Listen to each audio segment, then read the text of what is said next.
Whew. Another day, another time I gotta figure out what's going on. And I really do mean what is going on. Can't imagine. It's a terrible day.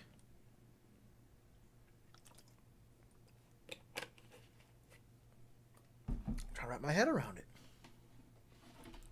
I'm trying to wrap my head. I mean, he worked hard. He made it to the NFL. Shit, is he better at throwing the football than me? Of course he is. Of course he is. He's got to be better than me, man. Look, I'm a pretty good. I can throw the ball pretty good. I mean, shit. Fuck. Can I throw the ball 2 yards? I can throw the ball 2 yards. I can throw the ball 2 yards up the field. I mean, I could really throw the. I mean, I could if you really needed me, I could throw the ball 2 yards up the field. Shit, but I mean, it's hard to get hit. It's real hard to get hit when you're throwing the ball 2 yards out. It don't take too long to throw that ball 2 yards. Okay, so what if? Okay, just think about it. It's brainstorm like me. I'm in the shotgun, so it takes them another second or two to get to me. I don't gotta be under center. I can flip the ball out to Christian McCaffrey if I mean, even Mike Davis is pretty damn good. Maybe I could hold up. Hold up.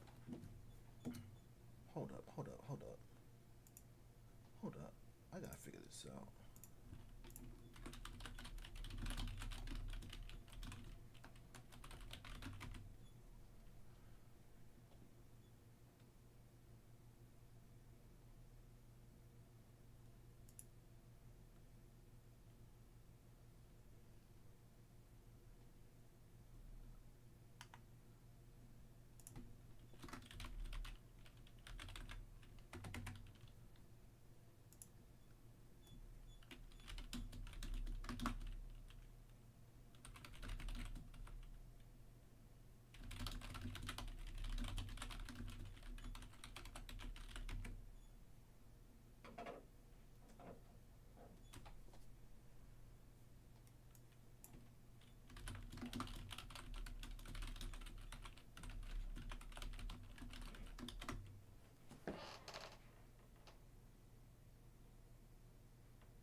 Hard to tell. What up, y'all? What's going on, man? What's going on? I had to do a quick little bit of research. It was really getting to me. I had to do a little bit of research while I was here, man. What's up, though? What's going on, man? What's going on? What up, Andrew? People here before the stream even started. Jay, CJ, Shad. What's up with you? What up, Diva? What up, The King? What up, Snowball? What up, Teddy Brick? What up, Spence? What up, 704 Bound? What up, Jaden? What up, Jack? What up, T. Thompson? Hey, man, hold up. I got clear at the door right now. She gonna be walking in and out. Hold up, y'all. Come on, friend. Come on. Yep. Make that move. All right, man. I had to do a little bit of research. I do a little bit of a little bit of independent research. I've been watching these games, and a lot of people have a lot of questions. You know, as Panthers fans, this season can do nothing. If not, it didn't give you any answers, but it definitely gave you a lot of questions. Who's the problem in Carolina? Who are we going to draft next year? Is Phil Snow a good defensive coordinator? What is Joe Brady doing? Is Matt Rule ruining this team? What about Marty Hurney? Will the Panthers fire Marty Hurney? I'm trying to figure out just how difficult it is to get invited to try out for the Panthers. I mean, I can throw the ball 1 or 2 yards, okay? I can throw the ball 1 or 2 yards, man. Come on now. I can throw the ball 1 or 2 yards. Simple as that.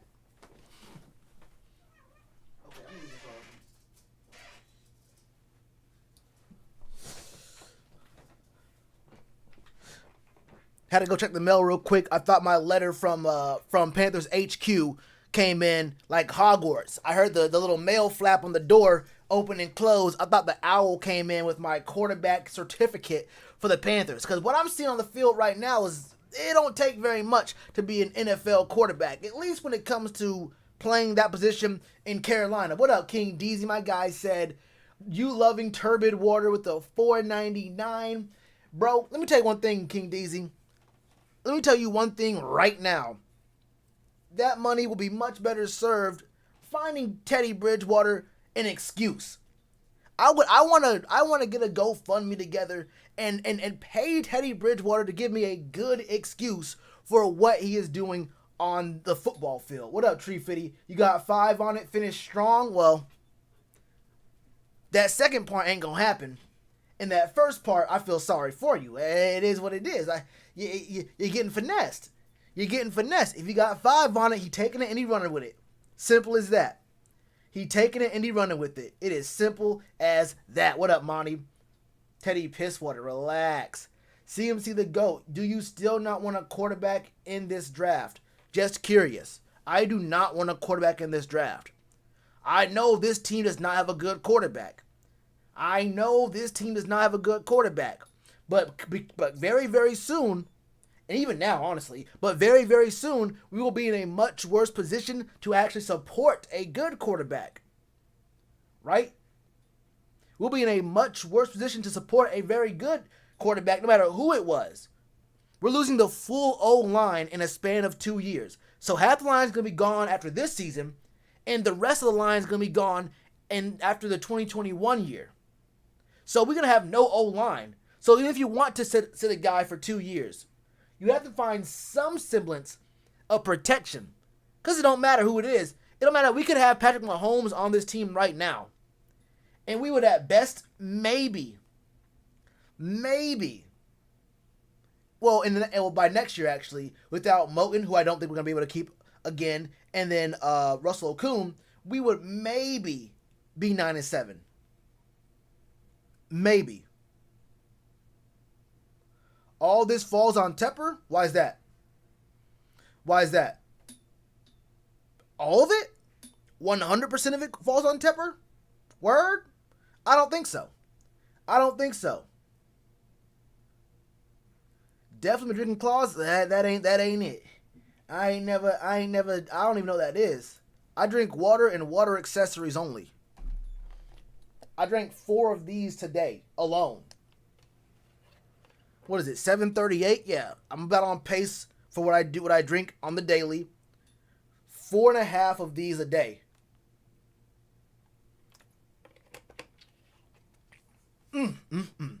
Yes, sir. Let's not mess up a good thing. Oh, no, you know what? You're right. Tree Fitty. The biggest argument against PJ Walker at this point is he might mess up what we got going on. PJ Walker at this point, I know I've been critical of him, and I still have my questions about PJ Walker, but the thing I have with Teddy Bridgewater is confidence. I know what I'm going to get. There are still some unknown commodities when it comes to PJ Walker, but when it comes to Teddy Bridgewater, I know exactly what I'm going to get. And what I'm going to get is a very close, very competitive, it's going to hit you right here. It's going to hit you right here where your heart is, or where your heart used to be. It's going to be an L for sure. But it's going to be a close one. It's going to make you believe. It's going to convince you, it's going to finesse you in just the right way. It's going to finesse you in just the right way into believing you have a shot. PJ Walker might mess around and get us the 10th pick in the draft. I don't want to see him. I don't want to see PJ Walker. Now, y'all be on these press conferences. Now, this is a very familiar sight. Hold up. This is a very familiar sight. Around this time last year, y'all was all up in the Panthers live streams and their press conferences, spamming it up again. I saw yesterday and even today, people spamming Unleash PJ, start PJ Walker, it's PJ time. I don't know, they was calling him Spicy P like he was a Pascal Siakam. Let me tell you one thing. Y'all the same ones who was in these press conferences last year, spamming start Will Grier. Let's see what Will Grier got. And we messed up a good thing, got him injured. DJ got injured as well, and things ain't work out right. Now, y'all gonna say start PJ Walker and watch him win 2 games. Watch PJ Walker win 2 games. We end up 6-10, picking 13th in the draft. No, sir. That's not what I want. Don't gotta cut his last year contract anyway. Yeah, he's out of here no matter what. Let's talk about it. Let's wait 5 years. No, wait. This one. Wait 1 year. Wait 1 year. Tepper wanted Cam out of here. Yeah, this team was not a Cam Newton away from winning games. I don't know what you think you're seeing from Cam, but let me tell you this. This team is not a Cam Newton away from making the playoffs. If you're talking about getting the 15th overall pick in the draft, you want to see us win 7 games? Let me tell you, we was losing one-score games with Cam. I think we're forgetting this. I think this losing these one-score games is not something that's very, very new to this franchise. Losing one-score games is something we've been doing for a minute now. Okay? This is very, very familiar territory for the Carolina Panthers. Can't do no worse than Teddy? I mean, yes, you could. But not that much worse, though. Not that much worse. But we was losing one-score games with Cam. Okay? Let's be real. Let's be real. What up, Cedric? What's good with you, bro? What's good with you? 3 to 5 years? Yeah, we're not going to be a deep playoff run team next year anyway. I think we're still rebuilding, and that's what everyone said. If y'all remember back in March, David Tepper, Joe Brady, Matt Rule. I didn't really remember if Phil Snow said this too, because I think I heard his presser once, and I didn't go back and look at it. But I know for a fact, David Tepper in multiple pressers was saying, if you expect greatness this first year or in the first couple years, then you don't know what's going on here. It's like, this is not going to be a microwave situation where you see success. He said Rome wasn't built in a day. Joe Brady said the same thing. He said he's a process-driven dude. He does not want to. He's not about immediate success. He's about doing things the right way, getting things done, and having the process in place to where if you're doing things the right way, you will get to where you need to be. It may not be right now, but eventually, very soon, in the next several years, we can get back to where we are. Where we need to be, at least. Same thing from Matt Rule. They all said that. Or was it Matt Rule who said he was no, I think it was Joe Brady. Joe Brady said he was a process-driven guy, and Matt Rule also said that he was not a guy who believed it was going to be a microwave turnaround. He comes in, and now we're suddenly 11-5. Give me my 5 back? Exactly. Exactly.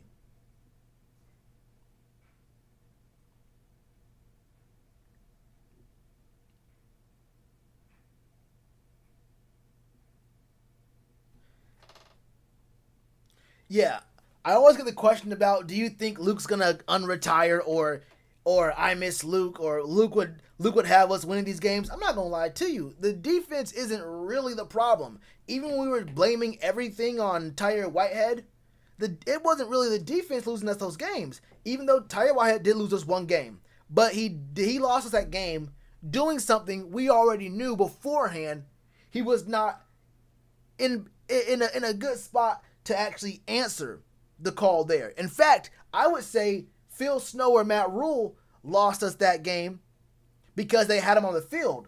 A smart coach identifies that Tyre Whitehead should not be on the field in an obvious passing situation, and it should be one of your, maybe go nickel. Maybe have several defenders on the field. I don't know. Maybe put in Jermaine Carter. But if you know for a fact that this man he has no coverage skills at all, and you drop him back in coverage, you know what you're asking for. Okay? You know what you're asking for. A salvage title car, no matter what, the car will drift into oncoming traffic unless you hold the wheel. Yeah, Cam is better than Teddy. Cam is better than Teddy, but let's not pretend Cam is Aaron Rodgers or, Patrick Mahomes or even Russell Wilson right now. Cam is better than Teddy, but the bar should not be better than Teddy. The bar that we set for the team, for the quarterback, for our franchise quarterback, should not just be better than Teddy. We lost most of our games because of our defense, not our offense. You're 100% right. We had 6 or 7 games where we lost because, with the offense having the ball in the last 3 minutes of the game. But you're right, it was all defense. The offense had chances to go ahead or even tie. And you know what? How about this?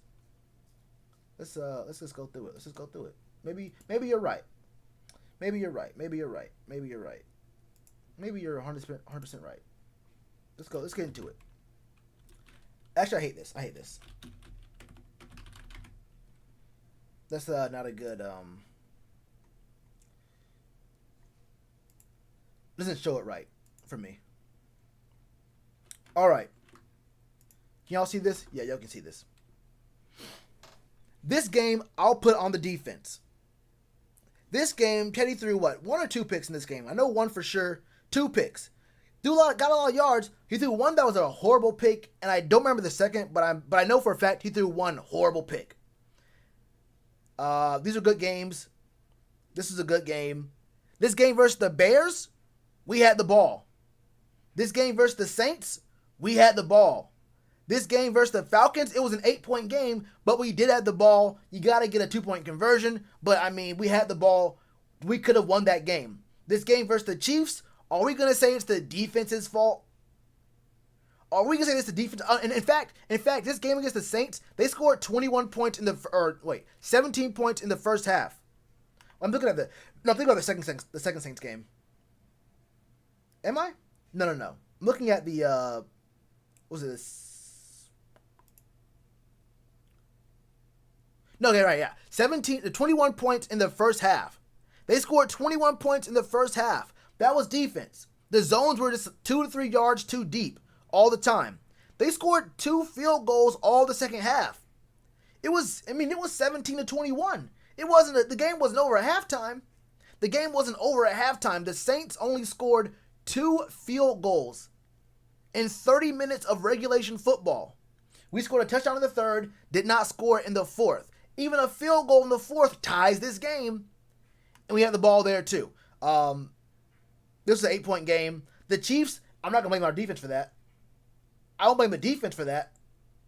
This Bucs game was out of hand. It was bad. Look, it was, you blame who you want. Okay, blame who you want. Lions are horrible. The coach got fired. Vikings, are we going to blame the defense for this Vikings game? Are we going to blame the defense for this Vikings game? A game? I mean, look, I'm not going to sit here and blame the defense. I'm not going to blame the defense for this Vikings game. A game where they showed up 100%.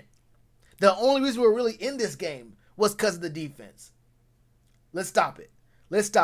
And then this Broncos game, if you want to say the defense is the problem there, if the defense was the problem in this Broncos game, now look, did Drew Lock go 21 for 27, 280 yards and 4 touchdowns? He did do that, okay? He most certainly did do that. He done did it. He did it. Okay, we understand. He done did that thing, and he was doing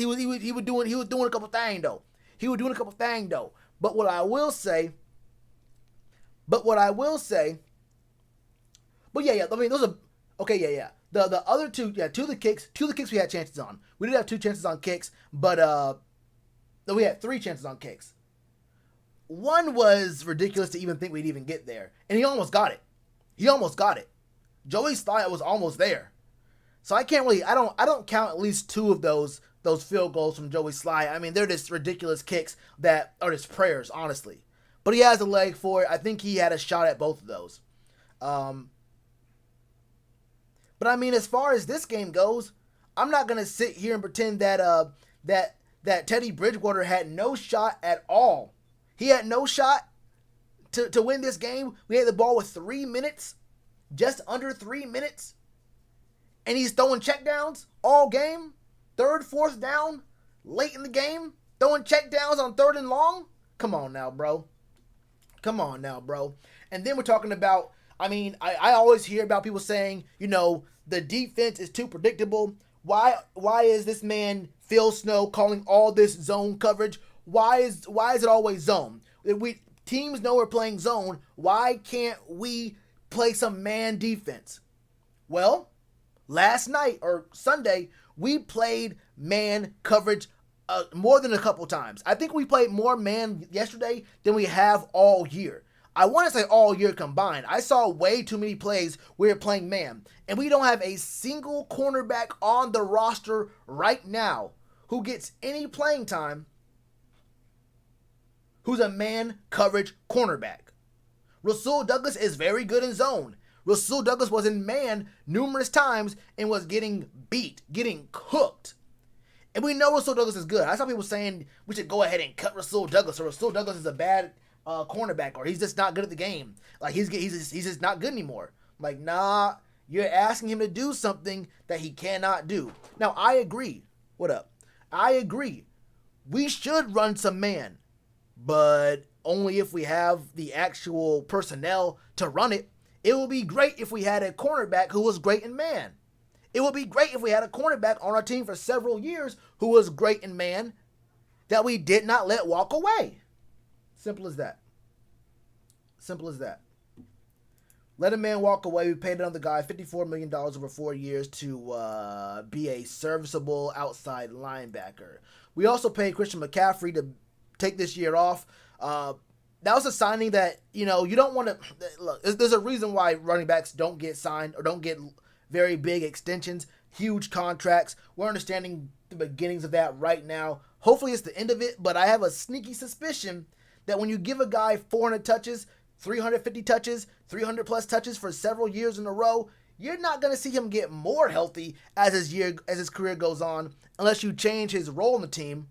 So we might be seeing something wrong with that there. But that was a signing that had to happen because you got rid of Luke, TD, Greg Olsen, Cam. Everyone's gone. Andrew Norwell even. I mean, everyone's gone off the team. Okay? James Bradbury. Everyone's gone. Pep. Everyone is gone. So you don't lock down Christian McCaffrey. You don't have a feel-good PR story. C-Mac is a good running back, a great running back, the best running back in the league. But that was a lot. Part of that signing was PR. If you don't sign, if you let C-Mac walk, or even if you trade him, you lose half your fans. I won't lie to you. You lose half of your fans. Simple as that.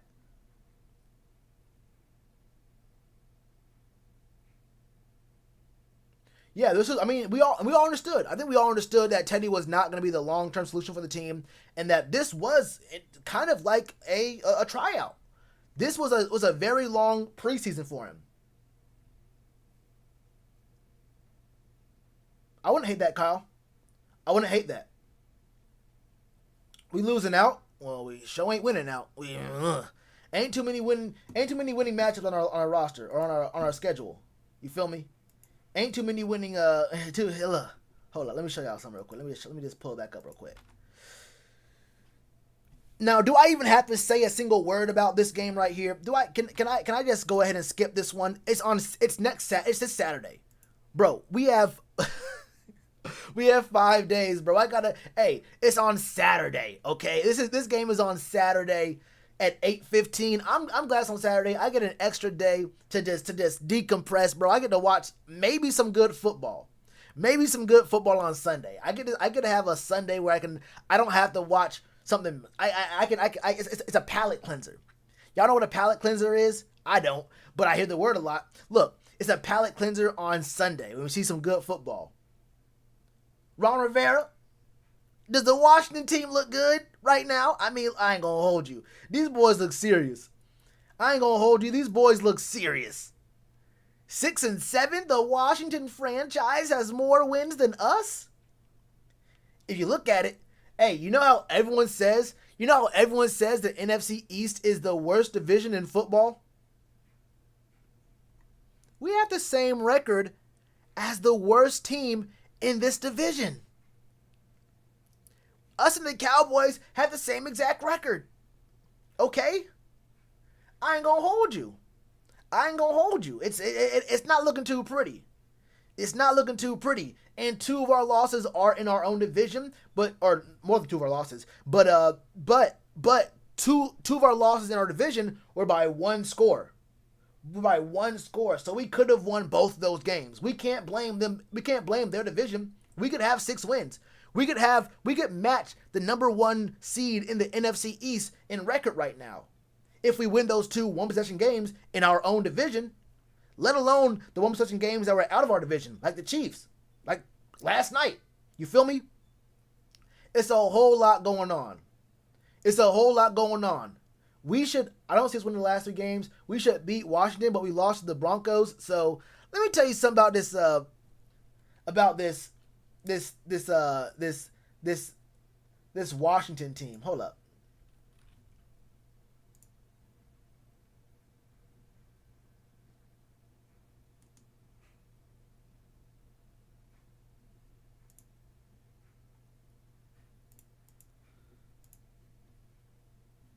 Oh, I fucked up. I fucked up. Hold up. Actually, low key could have kept that. I could have just looked at their own team.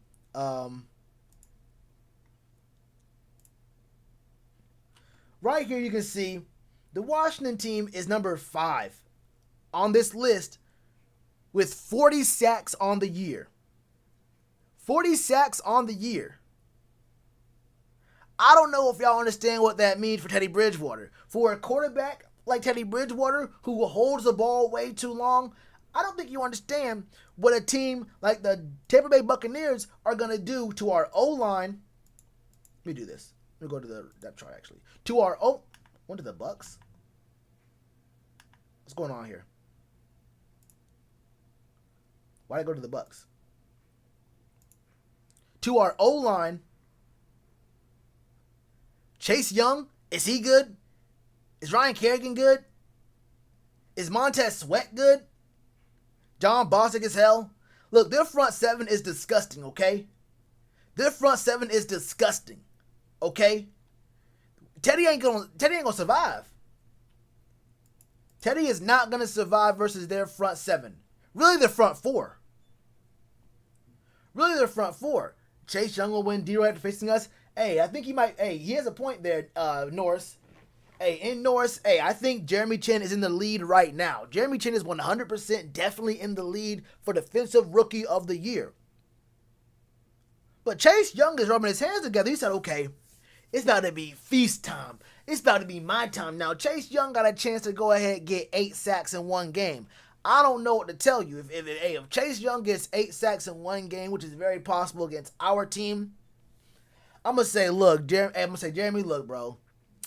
Jeremy, I think you deserve it, my brother. I think you deserve it, but I got to throw this vote in for old boy. I mean, look, he goddamn, I mean, what can I say? A man get 8 sacks in a game on Teddy Bridgewater. I mean, maybe Teddy just walks away from the contract. Maybe he just walks away from the contract. He said, look, man, I'm quitting football forever.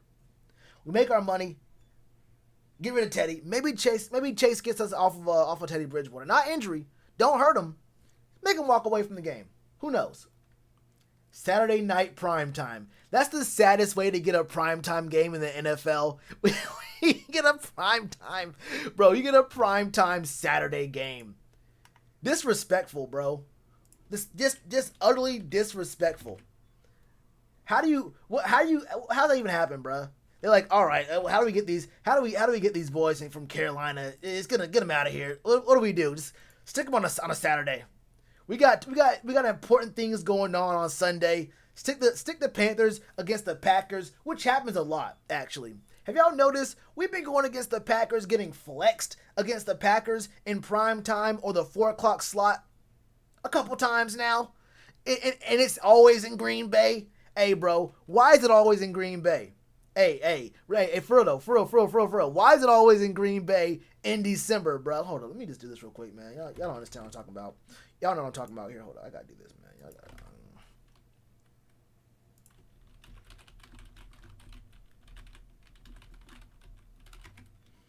Y'all understand what I'm talking about. Look, right now. Look, come on now. Right now? Right now? Oh my God, bro. Right now? Bro, right now? Y'all ain't seeing this right now? This is Monday. Right now? This is what what's going on here? What's going on here? Hold up. Saturday the 19th.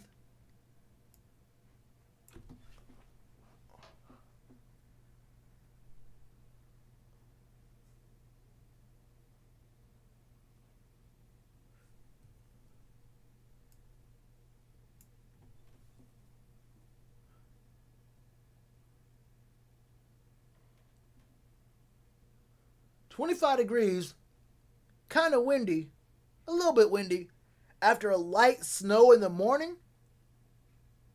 I ain't gonna hold you. I don't like not a single bit of what's gonna be happening to this team this Saturday. This Saturday, it's not gonna be pretty. You can't be scared of the cold. Now you don't gotta be scared. No. You don't gotta be scared. You can be the most confident, brave man in the world. You don't catch them hands. You can walk into that ring. You don't have to feel no fear. Nate Robinson, look, did Nate Robinson feel fear that night? Did Nate Robinson feel fear that night? What did that YouTuber do to him? Okay, all right now. What did that YouTuber do to him? What did that YouTuber? I might fight someone. Who can I fight? Who's an athlete that can fight? Who can I fight? Isaiah Thomas? Who could I fight? Gordon Hayward for his contract? Who knows? I don't know, bro. Green Bay has no defense. Well, it's lucky for them we have no offense. What you talking about? Have you seen our offense? Have you seen our offense? They don't need a defense. Our offense is their defense. I'm telling you that right now. You don't need to have the best defense in the world. I've seen our offense. All they got to do is keep the game close, give us the ball with 3 minutes left in the game, and sit back and watch us work. Let us get to 3rd and 5. Let us get to 3rd and 5 with a minute left in the game, and just you won. Get us to 3rd and 5. Let us get to 3rd and 5 at the 40-yard line. And watch Teddy. We're down 4 points, 3rd and 5 at their 30. At their 30. And watch Teddy throw the most beautiful 2-yard pass you've ever seen in your life. Could I beat up? Oh yeah. Eli Manning? Oh, I can do that. Oh yeah, I can. Oh, hold on, I can go. Well, I kind of want to fight Eli Manning. This man is a legend. Eli Manning, first of all, beat Tom Brady twice in a row. Well, 2 times in the Super Bowl. I got love for him forever. Secondly, I feel like there's an ethical issue beating up Eli Manning. I'm not 100% sure he's all there. I won't lie to you. I'm not sure 100% he's all there. I'll move past that, though. Green Bay's technically, they're better than they used to be on defense. Vontez, perfect. Diva, chill. Diva, hey, can you chill? That's not a fight. That we get into that ring. He got knives on. I'm not one knife. Knives with a V, not an F. Vontez Burfict is the type of man to show up to an actual sanctioned fight, a real event with contracts, all that. With one of those boots with the shoes that have the little switch on the bottom of it, and a knife comes out, just kicks you. You're in a boxing match, and he's kicking you with a knife shoe. Oh no, I can't do that. Nah, Vontez Burfict is the second most violent man in the sport that I can remember. Well, outside of another guy, but the most violent also played on the Panthers. Pushed his girlfriend onto a futon full of automatic rifles. I mean, damn, bro. Ray Lewis, another killer. He's some killers. Relax. I fight Tom Brady. I fight Tom. Hey, Ray Lewis murdered a guy, and you will never get me. You'll never convince me he did not murder someone. Simple as that. He murdered someone.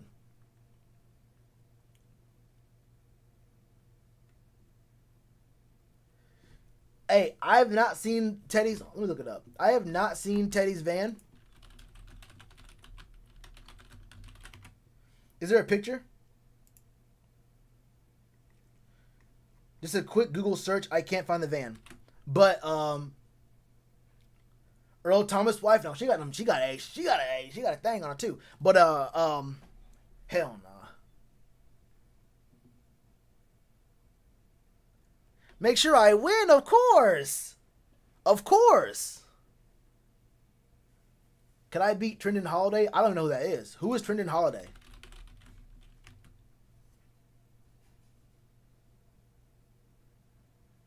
What did he do? Wait, he's 5'5"? Wait, he's 5'5"? Maybe. Hold up, maybe. Hold up, maybe he went to LSU?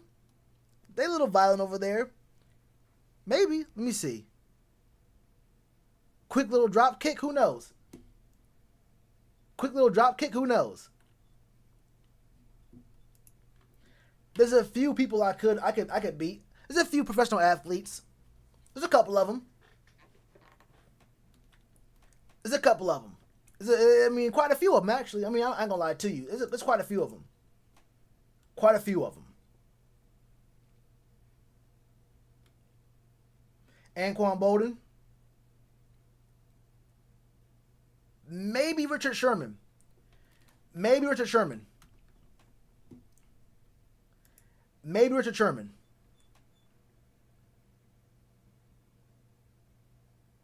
Yeah, I fight North Turner. I can fight North Turner. I can win that one. For sure. I can beat North Turner. DK? If it's kickboxing, I win that. If it's regular boxing, it's for the hands.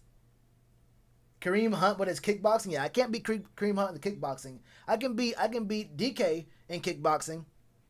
If we're doing Muay Thai, I can do that one. Who's running our test? All I know is Meta World Peace. That's the only man I know is Meta World Peace. All right, y'all. Very soon, y'all can see in the title, I have it. It says we're doing some Discord calls. If you want to join my Discord server, the command is right here. I'll do it for you right now. If you don't know what Discord is, it's basically, the best way to put it is, hold up. Sarah Fuller got me beat? Relax. It's basically like an Xbox party. Basically. You use an app on your phone or your computer. You can go in there. You can join the server. You can talk to me. I have a general chat, and it's going to be a one-on-one call-in. I want to talk about what you think is the biggest problem with the Panthers. We'll do that starting at 8:15. I'll give y'all 7 minutes. If y'all want to, actually, no, let's do 8:15. Maybe 8:20. We'll find out. We'll see how it goes. But within the next 7 to 10 minutes, I want to see what y'all got to say about what y'all think is the biggest problem with the Panthers right now. I got my thoughts, but I want to know what y'all think, and I'll give y'all a chance to explain yourself. I don't have the calling number, the line, bro. I ain't gonna hold you. I have not even looked into figuring out how that works out. Probably is better to do. Probably is a lot easier too. I'll get that figured out sometime very soon. Definitely before the off season. Maybe before the Washington game. But right now, if you do have Discord, want to get it real quick, it's an app. You can just go online, make a quick account. It's free. All that. We can talk about what you think, or just anything you think about the Panthers right now. Do you think we'll ever get back to the Super Bowl? Yeah. Yeah, 100%. We definitely do. Wait, I can beat Kay Adams. Yeah, I can beat Kay Adams. Sarah Fuller too young. No, Sarah Fuller's too young. I can beat her up. I can beat up Sarah Fuller. She a kicker. Yeah, every kicker, every punter, I can win. Yeah, every kicker, every punter, I win that. Fight those dudes from the C3 podcast. Yeah, one of them is like 50. And that man is an Italian mobster. I ain't gonna hold you. That man is literally an Italian mobster. You will not convince me otherwise. He got ties. I got nothing but respect for those boys over there. Nothing but respect. Nothing but respect, Your Honor. Please don't send the shooters. My man got the whole look down too. I got mad respect. A kicker with a weak leg? Now, okay, let her kick you. Hey, let her kick you. Alright? Hey, let Sarah Fuller kick you. She got a weak leg? Alright. Alright now. Let her kick you. But yeah, I can beat Kay Adams. I can maybe get a quick one in on Molly Karam. Get a left hook on Piper Perry. Anyway, let's stop talking about fighting people real quick. Just half a second. Just half a second. Pat McAfee, he's older now. I'm not scared of any kicker or punter. Any kicker or punter. They strong for kickers and punters. They're not ready for the funk. They not ready for the funk. All right?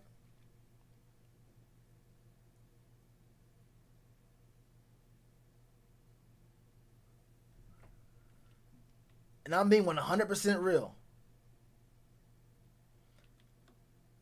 Take black belt kicks when I did Taekwondo. See, that's your problem. You're doing organized fighting.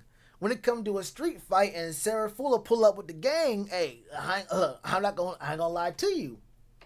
I ain't gonna lie to you. Them black belt kicks, those are the ones you can expect. You see, there's a form. There are rules to Taekwondo. You have to have honor in Taekwondo. These kickers, if you're a kicker at all, if you play football, if you strap on shoulder pads, look, let me tell you this right now. Why do kickers have shoulder pads on? Why are kickers wearing shoulder pads? Can you explain that to me? Why do kickers in the NFL wear shoulder pads and helmets? Can y'all answer me that question? I'm giving away 3 PS5s to the first person who can answer the question. Actually, y'all deserve that. Y'all get Xbox Series X's. Why do kickers wear helmets? Why do they have on shoulder pads? Answer me that.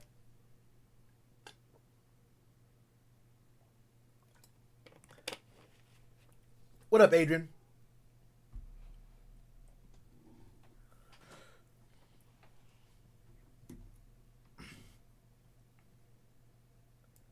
I've seen them lay hits on people. Have you ever seen a kicker hit me before? Okay then.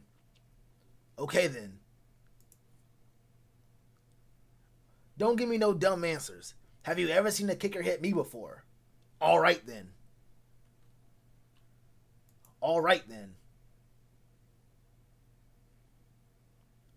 Last line of defense got to make a tackle? Huh? That last line gonna get broke off. That last line gonna have to get broke off. Simple as that.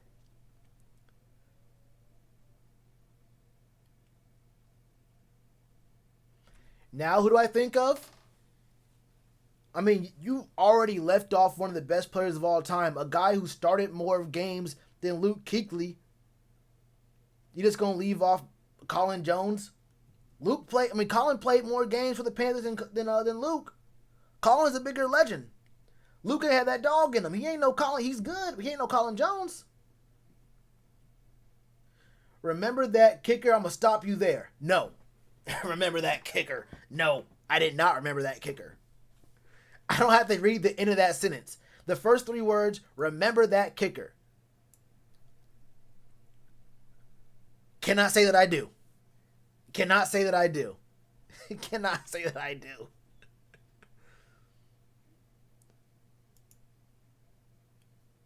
Who's the best running back in the league right now, in your opinion?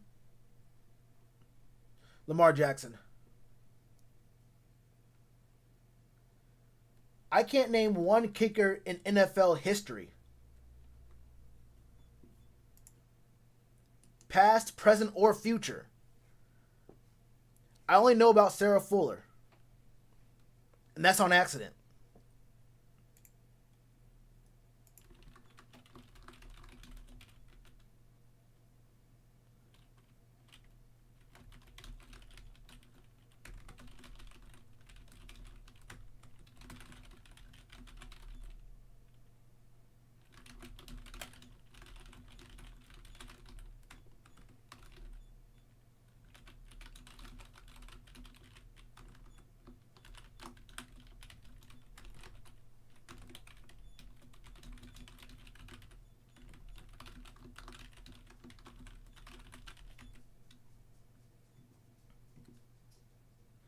It was the Falcons kicker. Look up the video from Matt Bosher. I actually got a tweet from Matt Bosher's wife after I tweeted about that hit 2 years ago. Was it last year? I think it was 2 years ago, right? Yeah, well, his wife... I made a tweet about him, and his wife said something back to me. It was funny, though. It was funny. Justin Tucker is the best kicker in the league. All right, I can name 2 kickers, Matt Bosher and Justin Tucker. Who's doing taekwondo? Someone about to get beat up by Sarah Fuller. That's all I know. Someone who really want to try Sarah Fuller. Someone who thinks Sarah Fuller is playing around. My old high school tapes before I joined the Carolina Dinosaurs. I won't lie to you. They had to delete the tapes. They didn't believe it. They thought it was edited. They thought it was fake. They thought it was a deep fake. They thought it was green screen. I almost got a full ride. I had offers from ECU, DeVry, and University of Phoenix.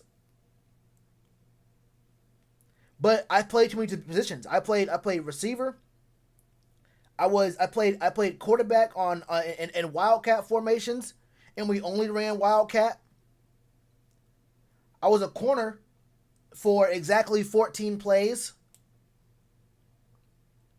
I was a kick returner, but I always fair caught because I didn't respect kickers. I thought it was degrading. I thought it was degrading that a man would kick me a ball. We're playing the game of football, and you're using your foot to deliver the ball to me. I thought that was just not in the spirit of the game. Just plain disrespectful. I ain't want that. I ain't like that. But I mean, it was the stats spoke for themselves. Look them up. It's on Google. Look them up. I know some of y'all don't believe me right now, but I'm just saying, if you want to know the truth, look it up. It's right there and it's ready. It's available right then. I mean, what can I say? It's available right there for you to see. I'm not hiding nothing. It's available for all to see. Simple as that. If you don't believe me, it's on the internet. It's on Google. She is playing around being a football player. Okay. Now when she play around, pull up on you.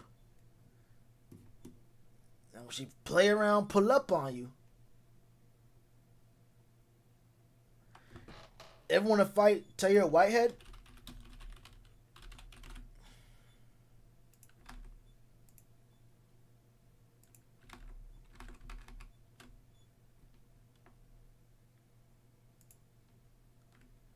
Yeah, you first. My guy. Oh, wait, hold up. My Shraggy?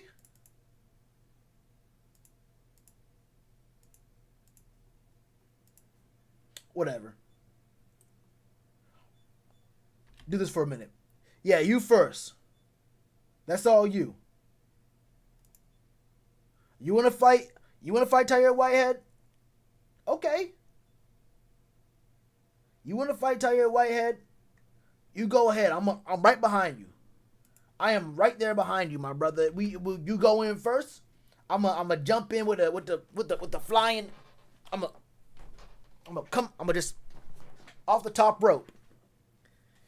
Don't look back. Hey, don't turn around. Don't look back. I'm right there behind you. I am right there behind you. Just trust me on that. Trust me. We gonna handle our business. Okay?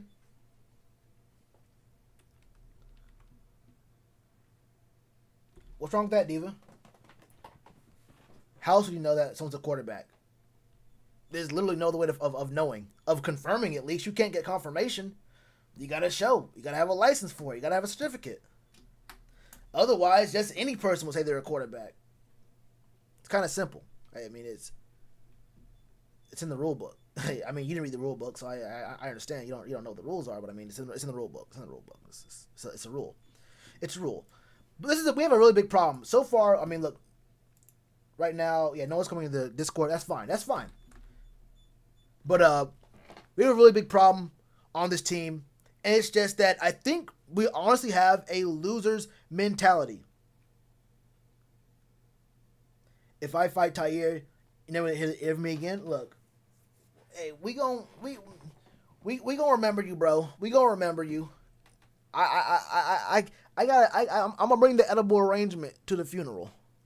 I'm gonna say, hey, that boy, he tried. I had forgot to go in right. I was supposed to go in right after him. I was really supposed to go in right after him, but I had forgot though. I was see I had looked to the left and I thought I was about to go in, but I had seen something, and by the time I looked back over there, it was not good. But I'm gonna be with you in spirit though. But this team just has a loser's mentality. And that's the only thing you can really say about a team that loses so many games that are one score with the offense on the field. Now, if you're losing one score games and your D's on the field, the other team can run out the clock. You never know what's going to happen. Like, play action can happen. Running the ball, they break a quick one out there, and, the time runs out. After the 2-minute warning and you don't have any timeouts, a first down kills you. So on defense, it's very, very hard because you can potentially lose a full 2 minutes of just kneeling. They can knee it out. You lose more than 2 minutes. You can lose about 2.5, close to 3 minutes in kneels if you use the full 40 seconds and you don't have timeouts on defense. But when your offense is on the field, you're in control of your own destiny, and it's not like you come to the field with 45 seconds at your own 25. What the hell is this? You're not getting on the field with 45 seconds at your own 25-yard line, and you're trying to start a drive from there. We have plenty of ample time to get a drive together and score. And for some reason or another, it is what it is.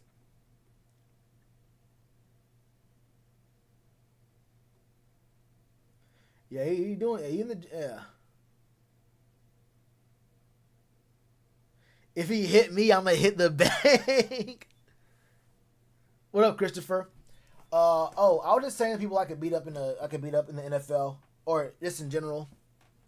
The list got pretty long. I ain't gonna lie to you. We got through a lot. We confirmed that in a fight, I'd probably win against a good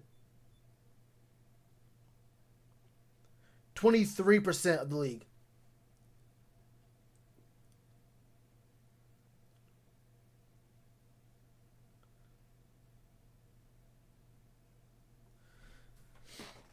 Where everyone's saying Teddy isn't the answer, was he the question in the first place? Yeah. The question was quarterback, and that's who they got to be our quarterback.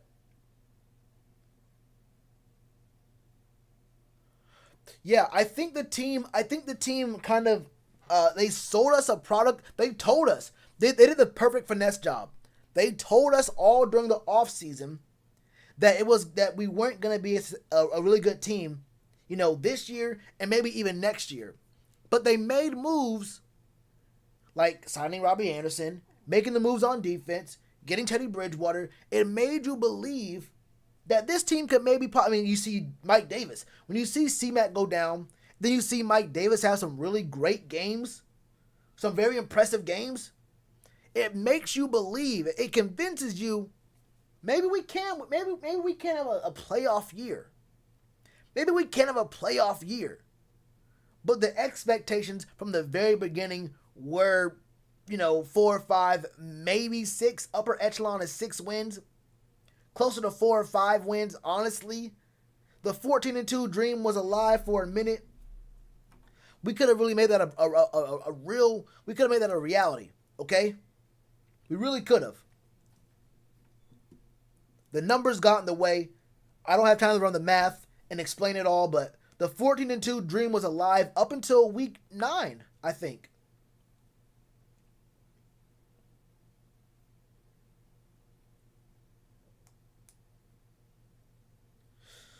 But it is what it is. They told us what the deal was going to be, and then it felt like we were being sold hope. It felt like we were being sold hope by the moves, by the production out of all these guys, Robbie Anderson especially, but also Mike Davis. Mike Davis is a huge one.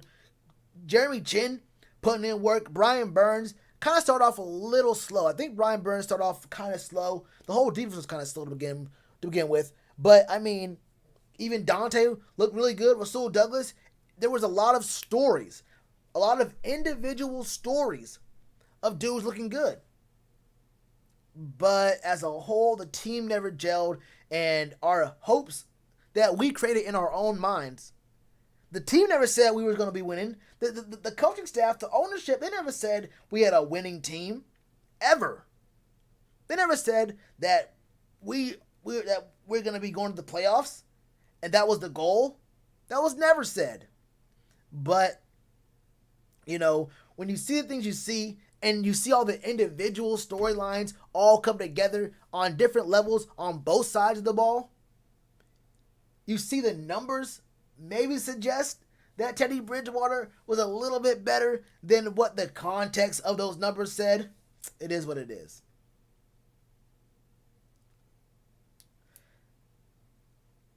Yeah, Big Cat came around. He was the last of a dying breed. My man, he stuck with Teddy Bridgewater for the longest time. It took him 14 weeks. It took my man Big Cat 14 weeks, but he finally, you know, he had to let it go. He had to go ahead and let it go. He had to go ahead and let that man go. Let that man go. He had to go ahead and do it. Hopium, exactly. Matt Rule said he's still rolling with Teddy. I mean, you got to. You paid him. You may as well. Exactly, Hugo. We paid him, and Teddy's the best way to get them draft picks. Now, I can understand why you might want to see PJ next year. If you don't draft a quarterback this year, you might want to see PJ next year. I'm thinking maybe you just go ahead, let Teddy play. We go ahead and win these 4 games next year. We go ahead, we picking a little better in next year's draft, and we make a move for a quarterback, and we gonna be doing what we doing.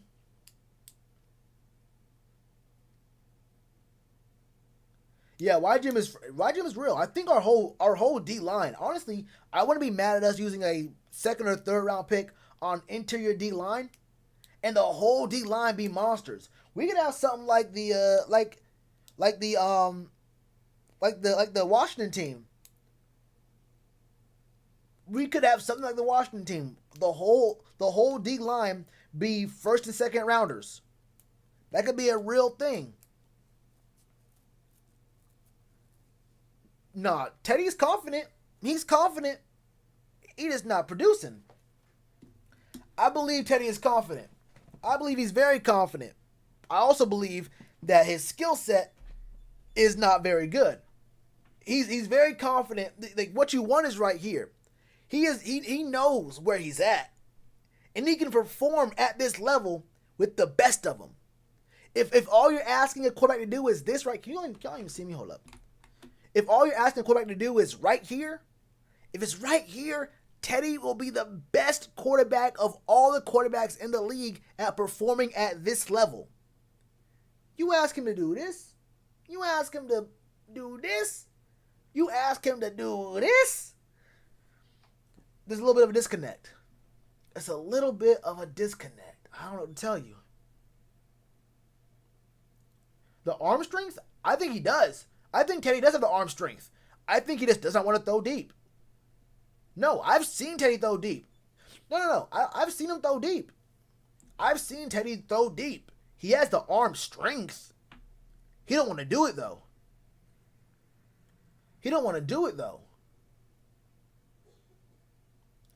Sign a D team for agency? But why draft another defensive end? We already have Brian Burns and YGM. If anything, you probably want an edge rusher? Maybe? I don't know. I wouldn't get a defensive end. You already have 2 pretty young, very good defensive ends. You don't really, I mean, you also have a good rotation of outside guys. No, I wouldn't do that. You already have other Marquise Haynes, who's going to be in his last year, I think. Nah, I think you're straight on the edge. 2-yard pass, you need 8. Look, Teddy Bridgewater is your man. You need a 2-yard pass. He will throw that 2-yard pass. Okay? What's the Discord? I think you're in it. I think I saw you join. Yeah, y'all join the Discord. Yeah, if y'all want to speak on the Panthers or anything, just you can join. If you look in the Discord, you'll see voice channels, and you'll see general. You'll see a general voice channel. You'll see me in the call-in channel, right? But you can't get in here. So if you join the general channel, and you just like type in the chat there or even here, and I'll drag you in to the call-in channel, I'll drag you into the call-in channel, and then we can talk in there. We can talk. You let me know what you think is the biggest problem, or just let me know whatever you want to talk about with the Panthers. Whatever it is on your mind with the Panthers, just join general, and I'll drag you into this channel I'm in right now. Simple as that. We in the bottom for sacks for a reason. I mean, but if you bring it, if you have a, are we at the bottom?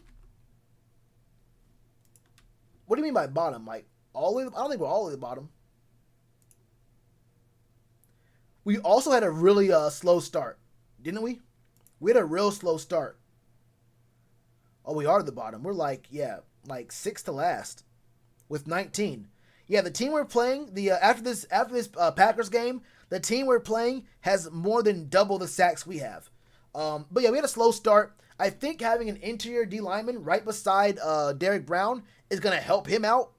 Once you have two dudes who the offense has to double team potentially, then it's going to open up one-on-ones for both Brian and YGM and those outside rushes, those outside pressure. You'll see a lot of good things, I think. A lot of good things.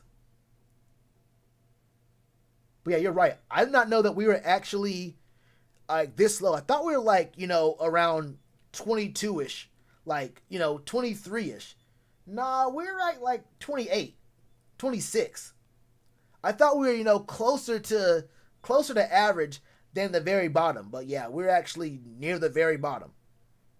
The bottom of the bottom. Like average is 30. Average is 10 more than we have right now. Like the middle of the pack teams in sacks have more than about 10 more than we have, which is real sad.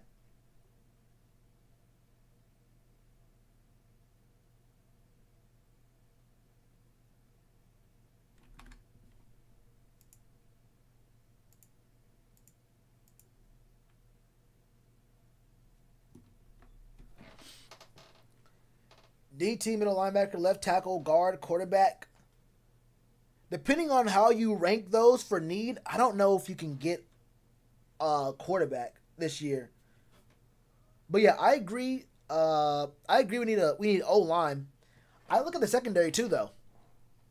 There's some spots you can get in the draft, other spots you have to get in free agency. What up, Claire? Okay. Just staring at me. What's wrong with you? But yeah, you gotta get something in secondary. I like Justin Burris and Sam Franklin.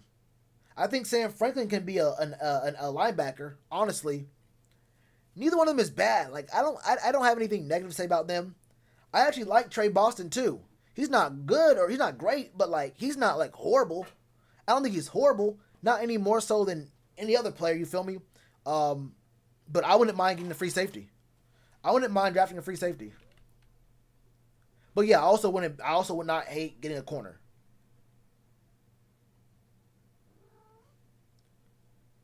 Weatherly, I mean, yeah, he could have been better. But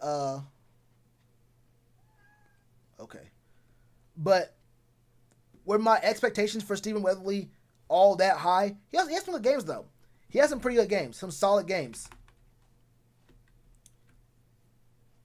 I'm not gonna sit here and hate on Stephen Weatherly and say I can put any real blame on him. There are some guys who could have had better years, but I mean Weatherly doesn't come to mind first.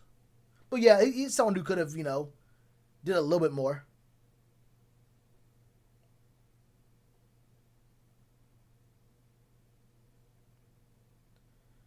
Nice cat. Yeah, she's alright. Yeah, she gotta have the cone.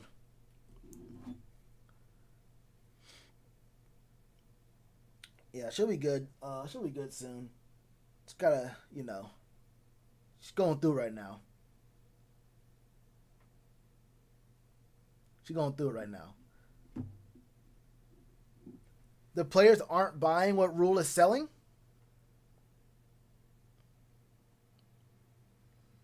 I don't know.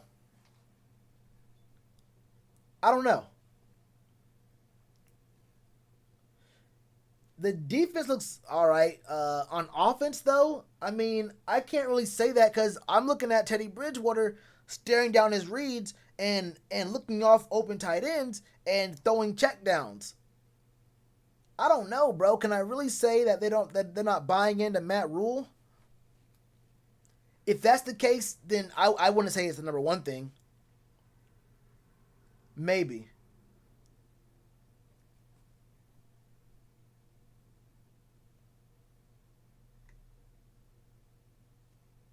QT said, I've been calling you Shelly. Is Shelly in the chat? You talking to me? Or is Shelly in the chat? I haven't seen Shelly yet. You talking to me?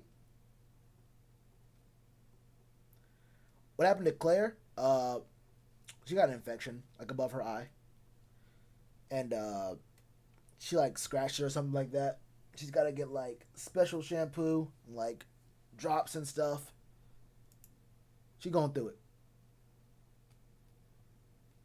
Yeah, I like Sam Franklin. What up, Carolina fam? What's good?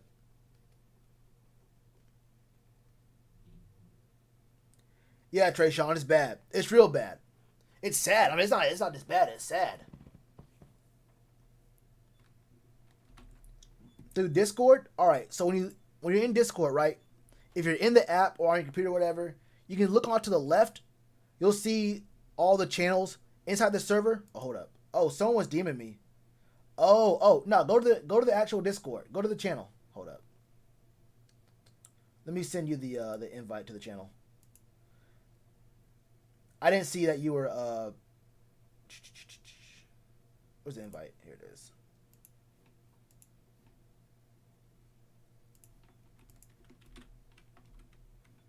Come through to the channel, and I can you can come through the call-in channel.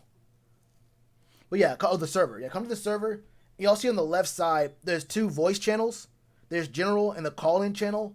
Just go into general and I'll drag you in here and we can talk.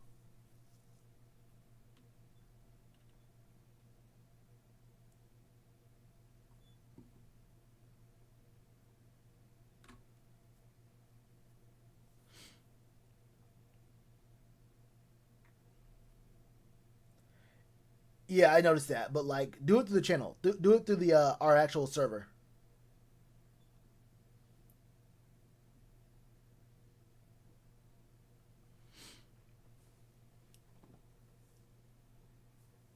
Have you given up on Teddy or not?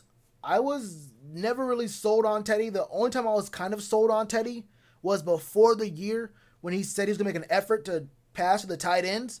And once it became very obvious he was not going to pass to tight ends, he made a whole speech. There was the videos, the post practice, post whatever it was of him and Chris Manhertz going through and hold up. Let me just make sure y'all can all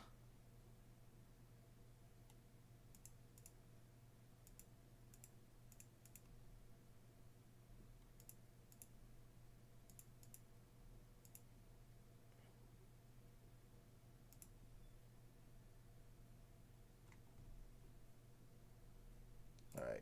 Maybe y'all weren't able to get in. All right. I'll give you a second. Even number. I'll get you in this 1 second. But is that wait? Is that's QT, right? Yeah, that's QT. Yeah, but he had the whole video with Chris Manhertz running through practice, passing to him, saying, "Okay, Chris Manhertz played basketball. I want to pass to these tight ends more." And he didn't do that. I was never sold after that at all. I wasn't sold. I thought Teddy could be all right, but even all right was too high of a. It was just too high of a bar for Teddy Bridgewater. All right was too high of a bar for Teddy Bridgewater. Simple as that.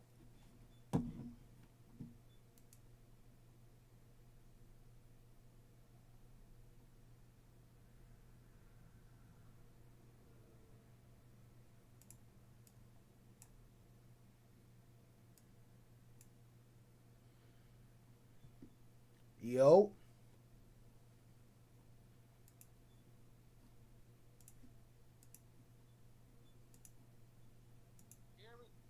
Yeah, what's up? What's good with you? Let me know what's going on, bro. What's going on?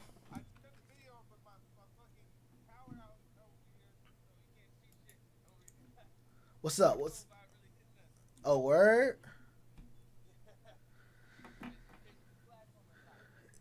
Yeah, bro. It's you in the caves right now. My man is in the caves right now. Yeah, I can see you. What's up? Yeah, bro. You're like you. My man is under the covers right now. He is in the tent. He's in the tent right now. Hold on, let me turn the audio up. Let me turn the audio up real quick. Hold up.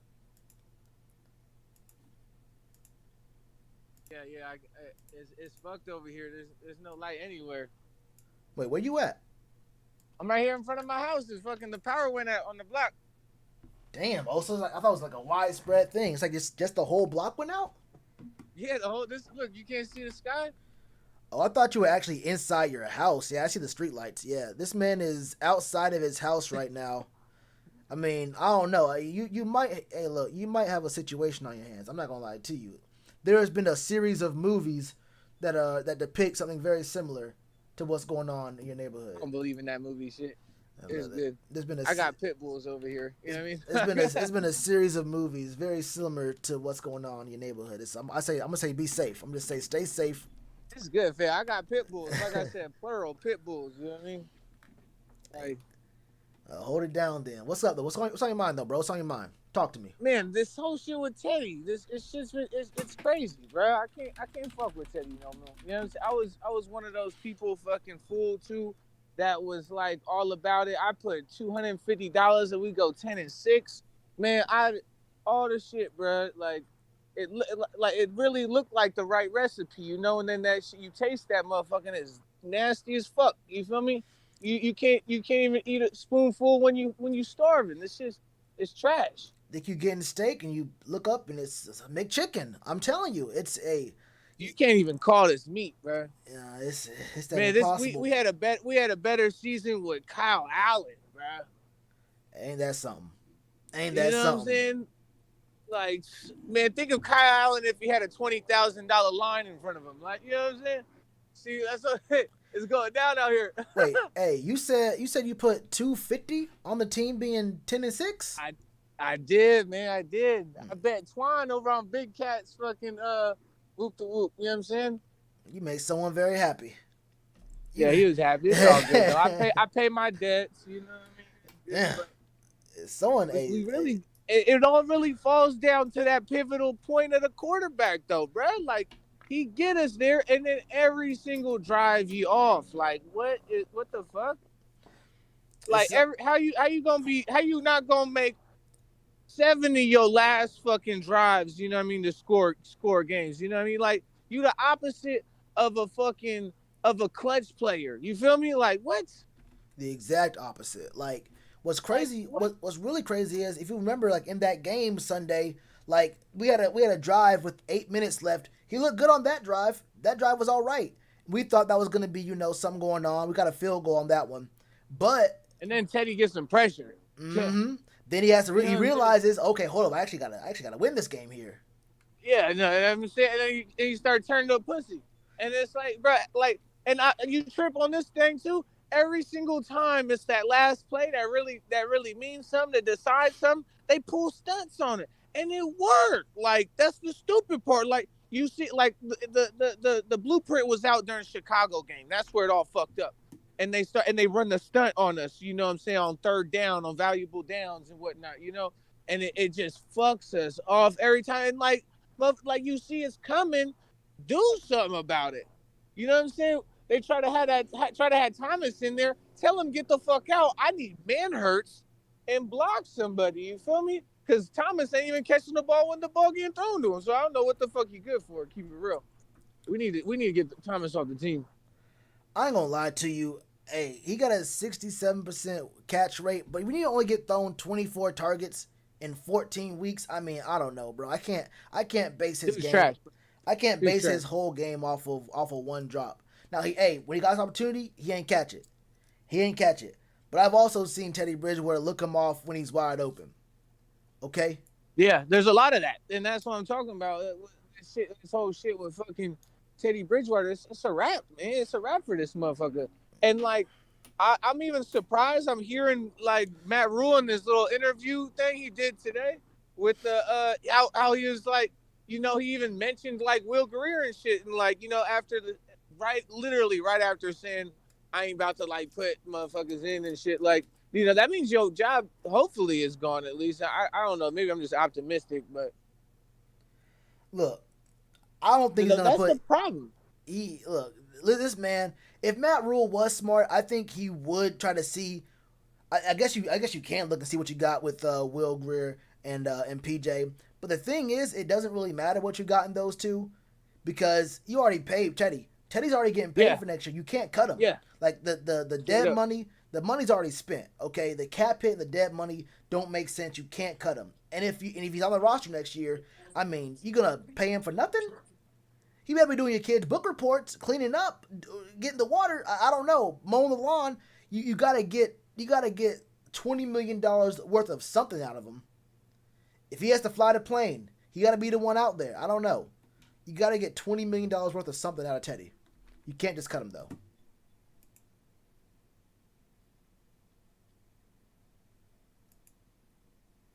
Ian's okay for now. Yeah, I don't hate Ian Thomas. I'm not gonna sit here, and Oh, my bad. No, you're straight. My bad. What's up? You hear me now? Yeah, you're good. I thought you were muted. I saw your mute button go on. My baby mama's calling. Oh, I feel you. Oh, handle your business. You good? That's good. I'm at home. You know what I'm saying? Oh, I feel you. Okay. I got you. My man was in the street. He caused the blackout. He was hiding from the baby mama. He had the power box right now with the screwdriver. trying to get the power back on. But my damn 5 back, exactly, Cedric. But yeah, bro, the thing about the tight ends is it's real hard for me to evaluate them when, first of all, I know my quarterback. I'm sitting here saying I'd rather have Kyle Allen. Just imagine that. Imagine how many teams in the league are saying they'd rather have Kyle Allen. I can tell you one team that would not rather have Kyle Allen. That's the Broncos. They just beat us with a dude who's worse than Kyle Allen. No, it's getting crazy. Like, I'd rather have Drew Lock right now. Like, what the fuck? Bro, Drew Lock was I'm not going to say, hey, keep it real with you. Drew Lock like an MVP candidate. Now, did he have bad stats before he met us? Probably. Yes, he did. But does that matter to me when he's playing against us and he goes for reminiscent of 2012 Tom Brady numbers, 2013 Tom Brady numbers? That's another thing. I gotta speak. That motherfucker Douglas pissing me off, bro. Nah, I can't. Eyes be hella sneak. He be as a quarterback, that guy he's just looking down at the quarterback the whole time. He could fall for any pump fake. He'll fall for half a pump fake. The problem, he don't even get pumped. He just like Patrick Mahomes wasn't even. Dude was looking for the run play. On that whole shit on the Patrick Mahomes, remember that in the red zone? Yeah. He wasn't even looking at home. He just ran to the other side of the field. Just wasn't even looking at his motherfucking guarded. What the fuck? Look, the last couple of weeks, actually not. Yesterday wasn't a good game for Rasul. He's had maybe one or two other bad games, but let's be real. He got a handful, bro. Don't. On the full season, Rasul Douglas been real good though. For the full season, he got a handful of games. He's been roasted though. I don't know about roasted. I think he been straight. I'm talking about a handful of games, or he didn't got beat for at least one touchdown and a good handful of yards. That sounds like a roast to me. Nah, Rasul Douglas been good for most this year. He like the defensive Teddy Bridgewater. That's not even close. Hold on. Bouncing back and forth. Like, you know what I'm saying? Nah, see what would I'm saying, look at this. Rasul Douglas, if he wasn't here right now, do you know who would be playing? Do you know who would be in his spot? And imagine what would happen to that guy. Name anyone. What really fucked us up is Jackson being hurt. You know what I'm saying? Dante. He played good last week, though. No, he had a good year. Low key, this is the first year I think Dante had an actual good full season. And he was injured half the time. But he was hurt. So I mean, at least 3 or 4 of those games, Dante's been hurt, and he's played hurt. So I mean, but I can say a lot more positive things about Dante now than I was, in his first 2 years. First 2 But you're years, right about the other side, though. You're right. You're right. It was definitely a good pickup, but I feel like it was like a C+ type of grade. You know what I mean? Like yeah, we needed it yeah, because not we would have great. been Yeah, fucking with we've been fucking with Pride or fucking what the homie is that we dropped. You know, I don't even remember his name. That old first round pick. yeah, You know what I Eli mean? Like, Apple. Yeah, McChicken himself. yeah,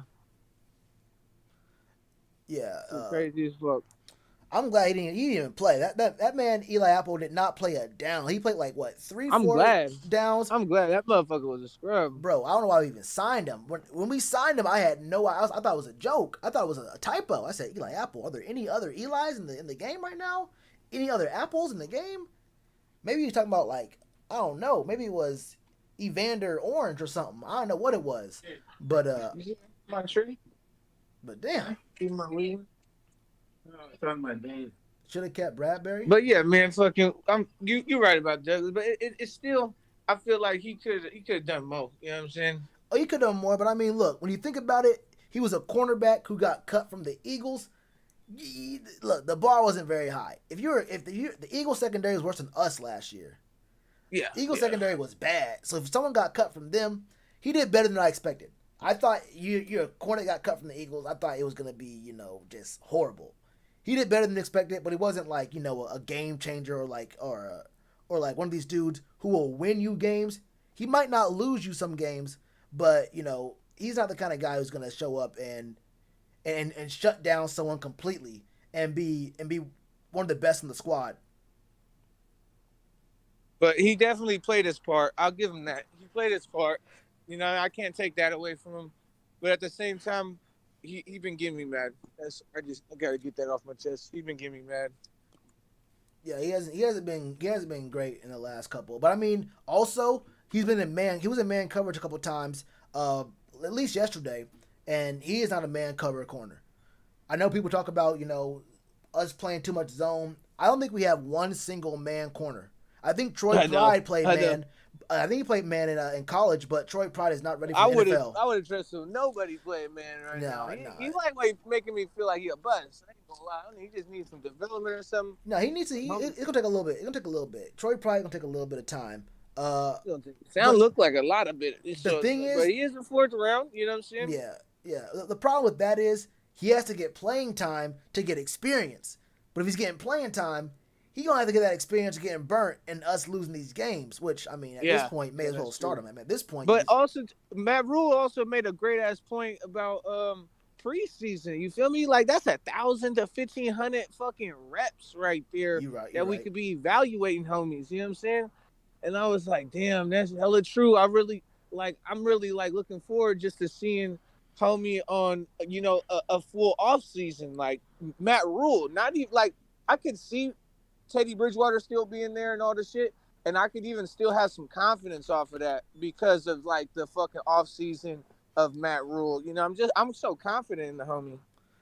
Yeah, like every team in the league, had the same like COVID stuff. No real training camp, no preseason, all that kind of stuff. But like it hit us the most. I mean, new head coach, new coordinators everywhere, new everything everywhere. All these rookies on defense, we get no real practice, no real games. I mean, or no real preseason. I mean, it hits us even harder than most teams, I think.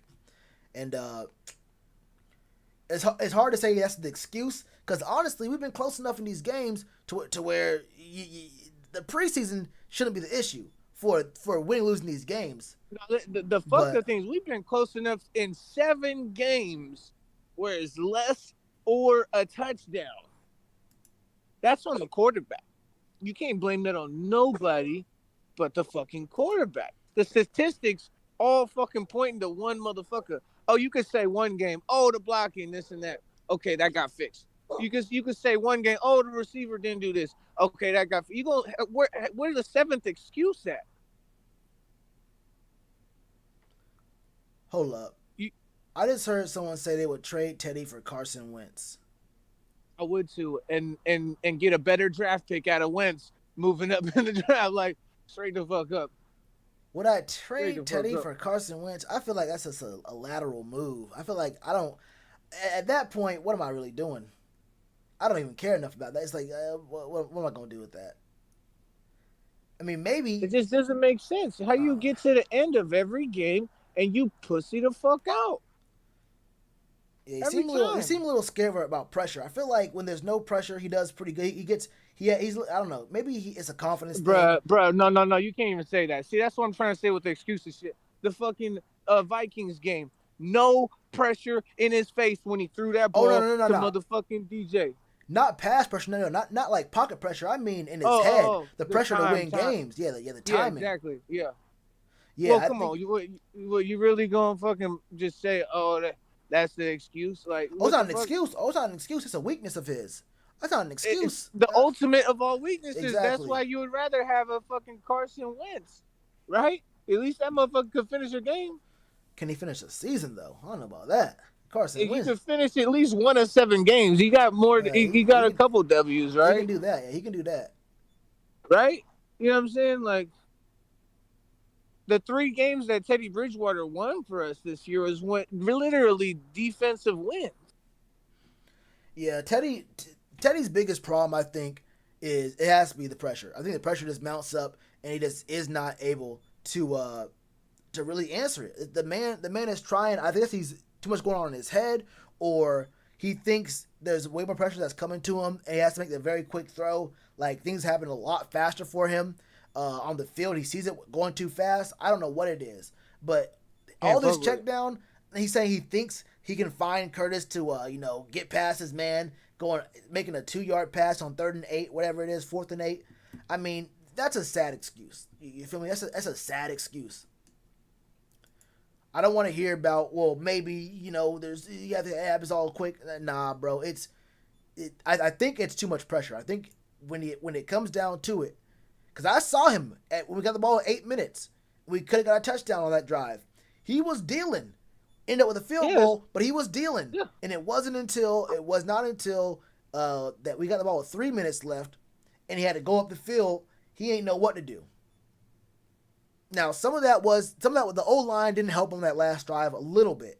I don't want to blame all that on the O-line, but a couple of those plays. No. That's on Teddy for the adjustments. They know they doing the stunt every time. Every time it's 3rd or 4th down, they pulling the stunt. The blueprint has been out there, and they've been doing it every single loss. Am I lying? Do you not see the stunts right there? I'm just a fan. I'm not even a fucking football player. If this motherfucker can't figure out what the fuck's been hitting them 7 times on the last play of the drive, like, fuck, he should have a. Do I need the job? Like, you know what I mean? I think I don't know what it is, honestly. I feel like when it comes down to that, he just thinks his mind just goes way too fast, and he's trying to overthink, and he ends up underthinking or not thinking at all. I can't tell you what's going through his head. Put PJ in there on the last drive. We gonna use Teddy for 90% of the game, and then the last little get together, we gonna put PJ out there. Is that what the recipe is? That might have been it 8 weeks ago. At this point, keep Teddy in. It sounds like it's gonna work. That might have worked, but at this point, I'm trying to lose. At this point, I want the ball in our hands. We're down 5. We're down 4 points, 4 or 5 points. Give us the ball with 3 minutes left, and then watch us work. Watch us work. I'm trying to get this 7th pick in the draft, maybe even 6th. And then obviously get a quarterback, right? I'm telling you right now, I don't want a quarterback. I'm not sold. I don't think Trey Lance is a long term. I think Justin Fields and Trevor Lawrence are definite 1st round pick quarterbacks. So what, we trade who can up, change. Right? We want to trade up? Would I trade up? I mean, first of all, you're not going to be able to take. You can't trade with the Jets. The Jets don't want to trade. The Jets aren't going to trade. I thought my best mathematical plan at least is then trade up to 2, right? And then the homie Lawrence, you whisper in that motherfucker ear, right? You know what I'm saying? Because he might not want to. Tepper about his shit. He about his business, right? Clemson got a nice ass following. They just got a movie through Disney, so it's about to be global about the logo Clemson. You know what I'm saying? And they do a little merger behind the scenes on that. And fucking Lawrence denies the Jets, and we trade up to 2. Cause you already know Jacksonville, they got a whole team to build, and they ain't gonna be dumb like the Jets to just put it all into one motherfucker. You know what I'm saying? And you know damn well Lawrence want to stay home. You know damn well he want to play with our toys. You know what I'm saying? He gonna have all types of fun with a CMC and the Anderson and the DJ and the Kirko and the motherfucking and the Moten on the side. You know whoever we end up paying or all the. You know what I'm saying? Low key, hey, first off, that kind of behind the back stuff, that'd be dope. If we could get like a little mafia situation going on here, that might be something. Tell me the North and the South wouldn't be on some gangster shit. You know what I mean? I'm all out here in California. You know what I'm saying? And I be juiced off that. You know what I mean? Tell me Look, no. You have them. Really you have Teddy. that following. You have Trevor in Carolina. I mean, look, that would be something wild. I mean, that would be the first time in a long time anyone from South Carolina felt like it was really two states, one team. Look, no one's ever. I ain't gonna lie to you. I feel like people from South Carolina. I know Diva. I know you're from South Carolina. I don't know if you still stay there, but I know folks from South Carolina. They don't feel like it's two states, one team.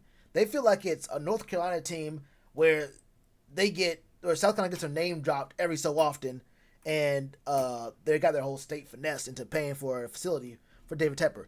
But Trevor Lawrence being in Carolina, that could make it feel like for the first time it's two states, one team. Well, that's what we got. We got to change that with Lawrence. That's how Lawrence will conjoin that. Wait, hold on. I forgot. Diva's a she's a USC fan. I forgot. Yeah, she don't want Trevor Lawrence. You just Sorry, the door is Yeah, even Lil Man's talking about Teddy Bridgewater not being good enough. That's tough. So I can't hear you. You weren't loud enough to speak over my daughter. Oh, I was saying she was even speaking on Teddy Bridgewater not being good enough for the squad. She was saying, get him out of here. She's true about that. She's tired to see me pissed off. You know, on the TV. Asking me what's wrong. Like, it's too much. Here. It's a long story. She asked you what's wrong. You gotta tell her a long story. Let me start with what happened to Cam. You see what happened to Cam was, and then David Tepper said okay, and then Teddy Bridgewater. We thought maybe something could happen. And that Cam shit was supposed to happen, man. It's meant to be. It's that time, and that's honestly it's showing the blueprints on the whole even thing with Lawrence. Because he's gonna be a mobile quarterback. The window ain't gonna be that long. The window we gonna have like a buffer year, maybe two from the get go. We might make it to the playoffs his second year, maybe first year. He did it his fucking, sophomore year, right? You know what I'm saying? And it's we only gonna have a couple year window through some injuries. You never know, might make it more or less. And it's gonna be the Cam Newton thing, after that, what I'm saying, after 5th, 6th, 7th year, you're gonna have, you start making a decision. Oh, yeah, you might want to make it sooner than later. Waste time. You talking to You talking to one of the few who was saying maybe Cam shouldn't be on the squad, and I was saying this before the season started. I was saying Cam should take an off year. I said Cam take an off year, and then you figure out what's going on. Maybe let him come back. But then after that, I said once you don't extend him before the last year of his deal, he had to go. He just had to go. You couldn't do it. You just really couldn't keep him because you have to bet on 4 or 5 years of him staying healthy. You lost faith in the middle of the season. What happened? So look, I lost. Yeah, I try to be real positive. I tried the whole positivity thing. Believing in the squad. Heart of the cards, all that stuff. I tried believing. That didn't work. That did not work. I'm from Alaska. Yeah, y'all from South Carolina don't want Trevor Lawrence. I wouldn't hate trading up to 2. It would take a lot. I mean, high key, it would take a lot to trade up to 2. From 6? Well, it really won't. It'll take a second. No. It's going to take first. It's going to take this, and then next year's first. Mm-hmm. And then, what's it called? And then at least a second and maybe even a third, either from this and next year. You know what I mean? It's going to take at least 3 picks. And definitely both our firsts. Definitely at least 1 second, whether it's this year or next year. It might have to be this year's. This year's. Maybe this year's first and second, next year's first. That could be enough. And it's third. It's 4 spots, 5. Well, depending on where we are, though. Depending on where we are. If we lose out, we could be number 6 or 7. It's a lot of bad teams, though. Look, it's a lot of bad teams in the league this year. It's way too many bad teams. 4 and 12 might not get it done. 4-12. This team's actively tanking. This team's and then these Falcons won't win. I slightly think we tanking, honestly. No, I think we're just bad. I think tanking as a whole is different. I think we're just a bad team. I think we're just Teddy's trying his hardest. I think Teddy's trying. I can't really understand the concept of 7. Like, what's that? That's you don't gamble like that. You know, you don't gamble with 0% fucking. You know what I'm saying? Possibility. You feel me? Like 0 out of 7, bro. Like, damn, there's 5, 4, 9 teams right now. Yeah, it's gonna be a problem. We can't even pretend to win the game. No, we can't even pretend to win the game. Hold up, who's the other teams? Well, I don't know. I just can't fathom. Chargers. Like, we beat the Chargers. Like, you get to the end, it gets so close, and then it don't happen. Like, how? Is Teddy just that bad? Is he just that scared? I think Teddy is good enough to get you to the third quarter, the fourth quarter maybe. But if you don't have an elite defense, he won't get you there. You need an elite defense, and he's one of those guys who I don't think he's horrible. I think he's average. I think he's an average quarterback, maybe below average. Our defense got him there all the way to the end 7 times, bro. I mean, they gotta actually get you there, as in they have to have the lead and be the reason for it. Now, the Vikings game was something different. The Viking games was a little tough, but like I'm saying, like elite defense. You have an elite. That's what I'm saying. I've seen. We have a good defense. We got a straight defense. It's straight. I don't want to say it's good. It's not a good defense. It's straight though. There's good players. It's like a college defense. We have good players, but is they really? There goes the block. With the whole squad, what happened? Oh, wait, that's pitch black. Not even the street lights. Back up. Oh, the lights back on? Oh, you pointing straight at the sky then. So I got the air compressor going. We've been doing some fucking home improvement shit. Oh, where? Out here. That's what's up. Oh, I see lights on still. Lights came back on. That's what's up. My man got I got you. I heard you. They're talking about Trevor Lawrence wants to be a bust. Or about to be a bust. Nah. Diva. The thing about not wanting a quarterback is about not wanting Trey Lance and old boy. Like, if it's Justin Fields or if it's Trevor Lawrence, then yeah, I want a quarterback. I say take both those dudes. But not wanting me saying not wanting a quarterback is me saying we obviously have no shot at Trevor Lawrence or Justin Fields unless we trade up. Which honestly, I don't know if I would do that. I don't know if I would do it depending on where we are and who we could get. What you mean, bro? Like, you know what? We gonna eventually use another pick on the quarterback, anyways. Like, you know what I'm saying? And what would you gonna go for some low ass possibility like with Lance, or even worse that Wilson shit, nigga? No, Wilson ain't great. Wilson's not good. Those are both bets. Those are both like I don't want to say long shots, but like they are. Those aren't first round quarterbacks to me.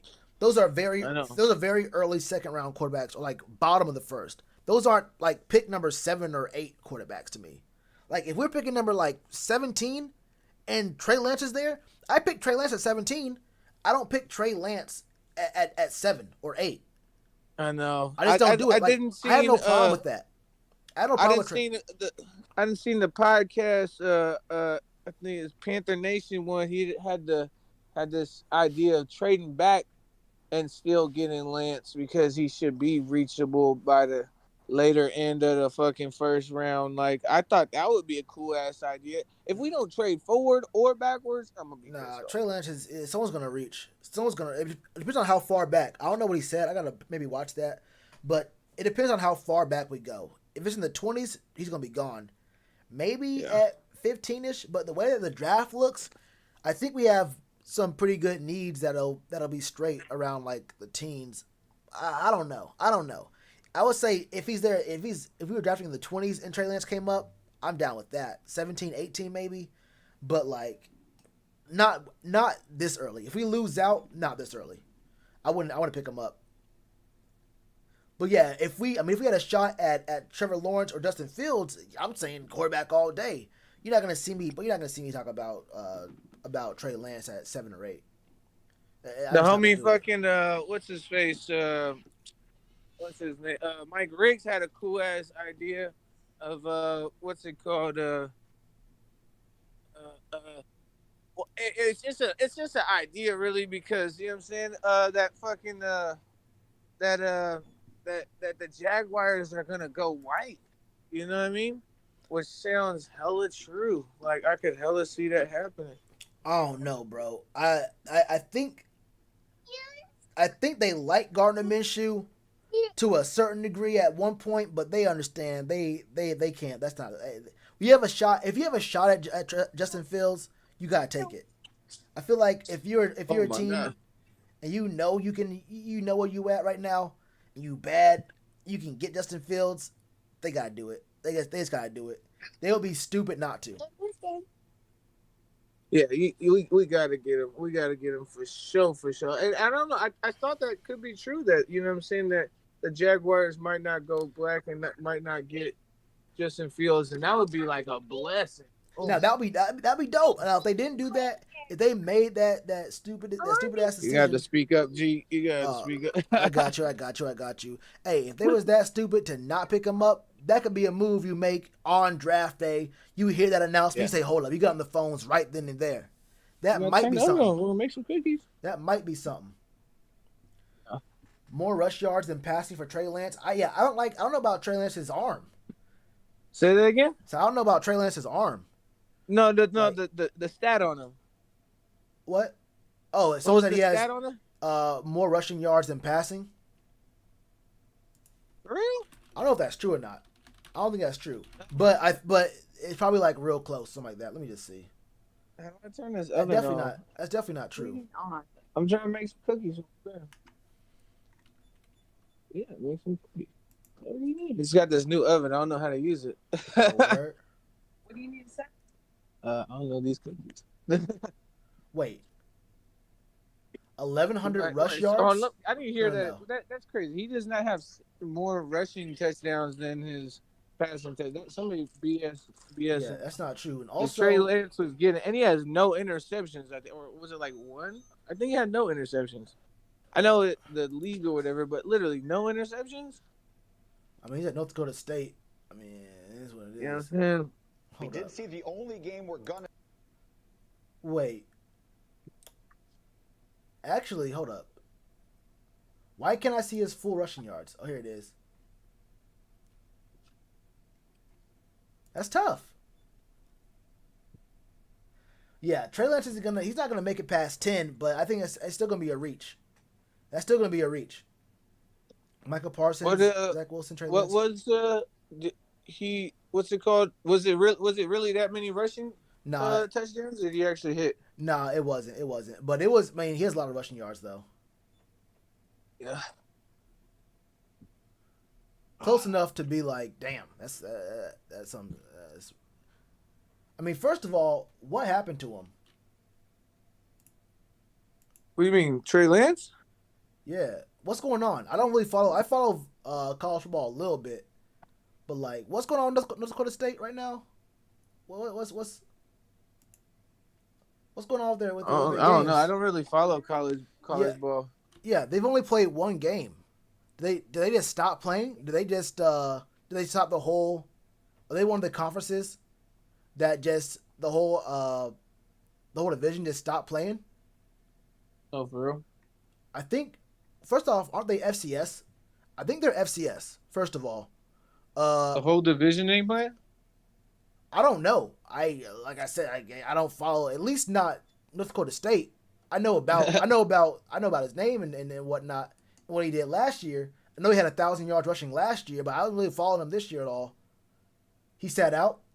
They only played one game as a showcase. Okay, I was gonna say like, yeah. So his okay, that makes sense. That makes sense. Eat a cookie though, bro. But yeah, I mean, even I'm cool with that because I went to this year thinking that we wouldn't see very many college players and get their stats. So I'm not gonna sit here and say Trey Lance not playing this year is a huge like is weird to me because I thought even more players weren't gonna be playing. I thought we wouldn't get very much college football at all. But but I mean, I don't know, bro. I don't think he's not like a number 7 or 8 quarterback to me. Division I AA. Yeah, that's called the XFL to the NFL. Yes. That's can't watch that. It's a reach. It is a reach. That's what I'm saying. If I see us getting him, we would be trading back and then getting some. You know what I'm saying? Because it's a gamble. You know what I'm saying? Getting them. My number one is Sewell. If we can get Penei Sewell, I'm telling you right now, Who is that? I heard somebody else say that. he's an O lineman. From where? Alabama or something? Nah, Oregon. Oregon. This man, isn't he getting swooped up by Bengals though? he's like number 3. He's probably going number 3. Honestly, he's like a generational tackle. So like he's gonna be picked up right after both quarterbacks. Like I can see Trey Lance going 2. It's gonna be no, not 2. I'm talking about Justin Fields. It's gonna be 1, 2, Trevor Lawrence, Justin Fields. Then it's gonna be Sewell 3rd probably. Yeah, that's what I'm saying. That's why. That's the one I thought I heard. There's another one though, in like Alabama though. I think there is another one. I think he plays. I think that's the center that can also play guard. That's what we need. That's what we really need. Like really, because I'm over Paradis too. I think that's him, but like, that might be. I think he might be a reach at 7 or depending on what we. I mean, I don't know where we're gonna draft, but still, I hope we trade back. That's what I'm saying. We ain't trading up. We better trade. Yeah.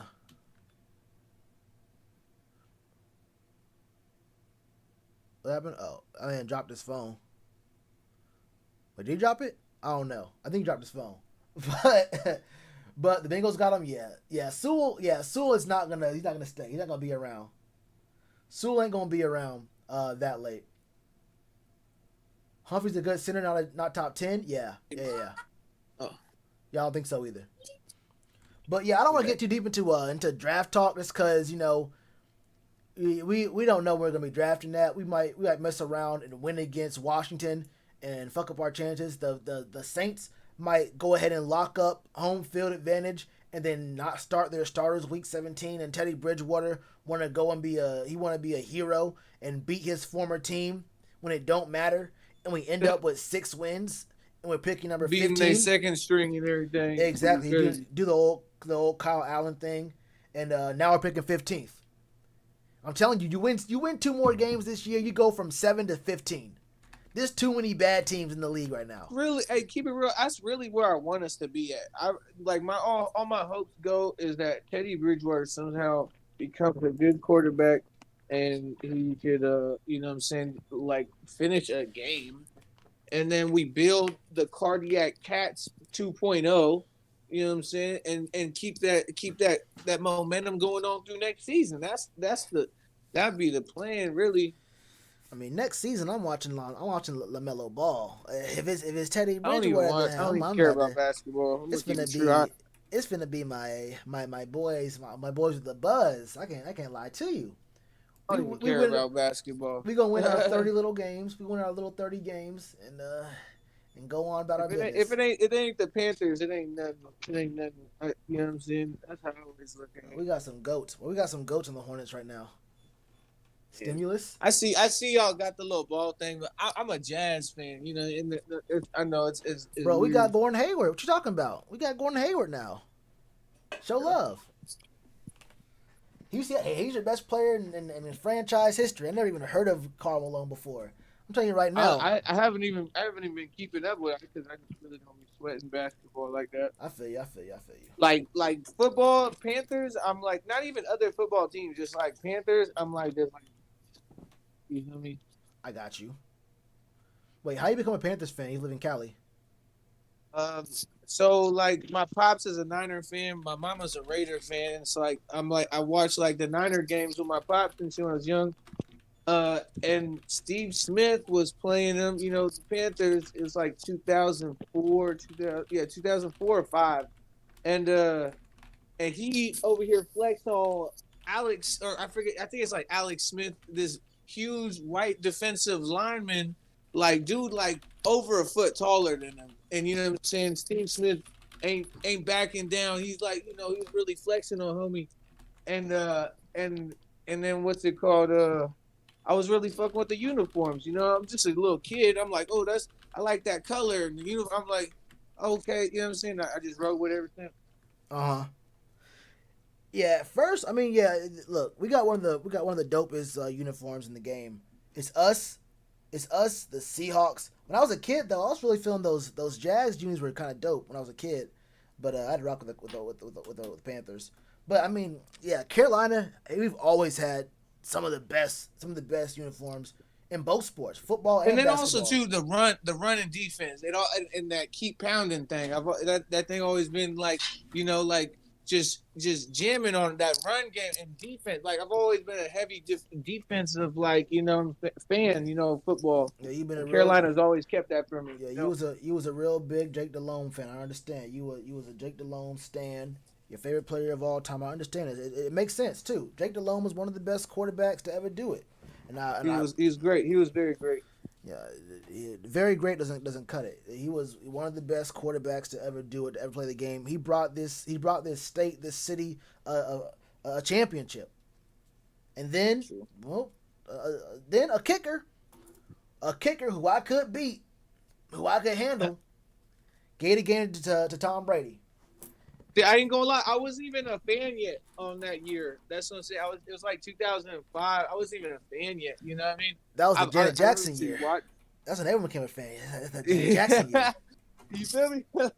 Everyone know about the Janet Jackson year. But hold up, bro. I think who was that? I think OFL trying to come into the get it talking, bro. So I'm gonna get him up in here, man. And we had a good talk though. We had a real good talk. I might do this. You already know. I might do this a little bit more. I might, the whole calls. I might have to start this a little bit more. I'm trying to tell you, like, you know what I'm saying. I be having my studio and I got the mic thing over here. You know what I'm saying. I got on my trapper boxes. I didn't order it up here in the studio, but I got the mic thing. You know what I'm saying. Okay. Throwing my laptop up and shit. You know what I'm saying. I'm gonna have to start doing this. Sticking the jerseys up on the walls and shit. You know what I'm saying? We doing a lot of the home improvement over here through this COVID time. You know what I'm saying? We finessing out here. Oh, my fault, Claire. But yeah, bro. Hey, I'm definitely about to get a little more active on this side because with getting this stuff up. Because I never really communicate or like Discord or whatever, but hit up the Instagram. The even number sipper is the same thing as my what they call name right here. And do like an IG live, man. I don't know about. No. I'm just talking. Oh, you mean it's to connect? It's to connect. I feel you. Yeah. I got you. Yeah, I don't really be in Discord that much either. I want to be more active on this as well. But I haven't seen it. I haven't seen it trending. I haven't seen you motherfuckers keep mentioning this shit. Yeah. I haven't been on my shit for real. But but yeah, I think I'm trying to be a lot more active, especially into this year and getting to the off season and all that. I want to get more like interactive with y'all. Doing what we doing. You know what I mean? Definitely. And I've always fucked with your shit. You know what I'm saying? It's like Big Cat's whole thing with communicating. It's a huge thing, and it's like it especially have motherfuckers like arguing each other. Then it like having two different opinions on it. Then it turns into entertainment and like drama and like and that'll create a lot of views for you. You know what I'm saying? You got to enunciate on that. Yeah, that's real content too. That's real, and it's a whole connecting thing too. It's a whole connecting thing with the with everyone out there and all that kind of stuff. Definitely gonna look into that though. I'm definitely gonna get a little more active on that side. But yeah, bro, I'm gonna get this man in here. You held it down. You was in here for a minute, and that's what's up though. If we can get people in here for a long time, that's cool with me. I ain't got no problem with it. But that's my man QT. He came through, handling his business. He was in a blackout. He survived the purge. I seen this man. He was outside. He was sprinting.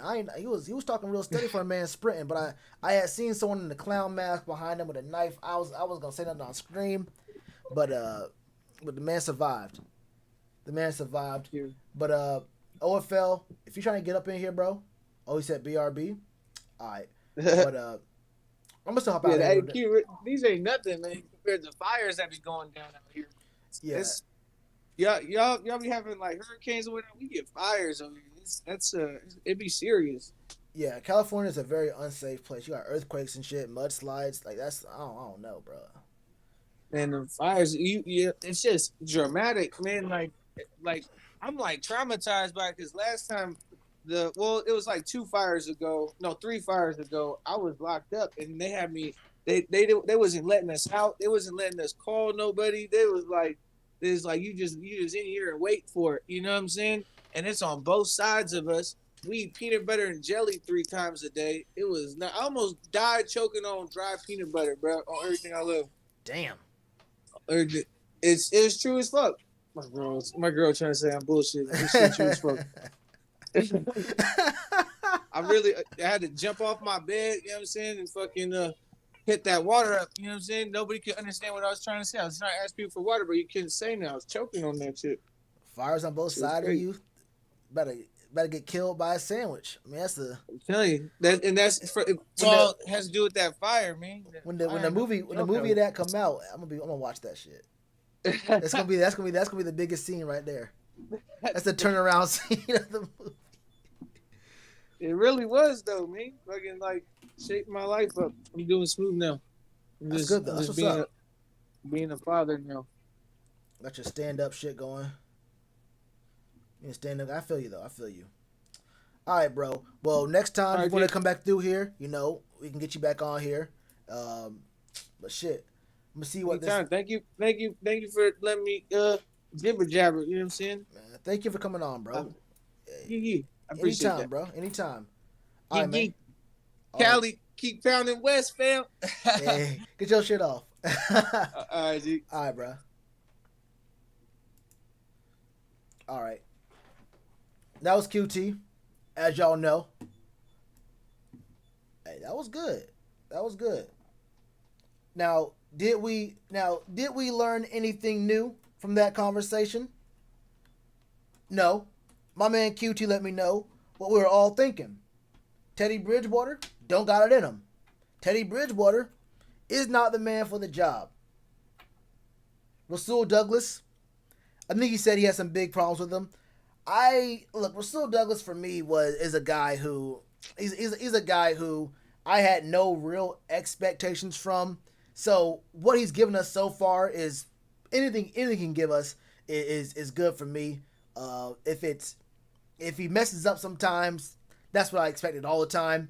And for him to come through and do what he did for, most of the season, I'm all right with that. I didn't think he was gonna come in and save anything or do whatever. It's all good though. The purge, yeah, he was going through the purge. I didn't learn a damn thing. Yeah, I think we all know exactly what's going on. I think it would take some insider knowledge, right? It would take some insider shit about like what someone said in the locker room or what someone got a recording of Joe Brady saying he hates Teddy Bridgewater or I don't know, like Matt Paradis slapped PJ Walker and he said I'm not gonna block for him or whatever. That would be insider knowledge. That would be something new to learn. Maybe that's why we're not seeing PJ Walker. Bring him back? I mean, look, I want to see Taylor Moton too. Hold up, my man, he just came through. Let me see what you're talking about. What's good with you? Hey, what's up, Shelly? What's up? What's on your mind, my brother?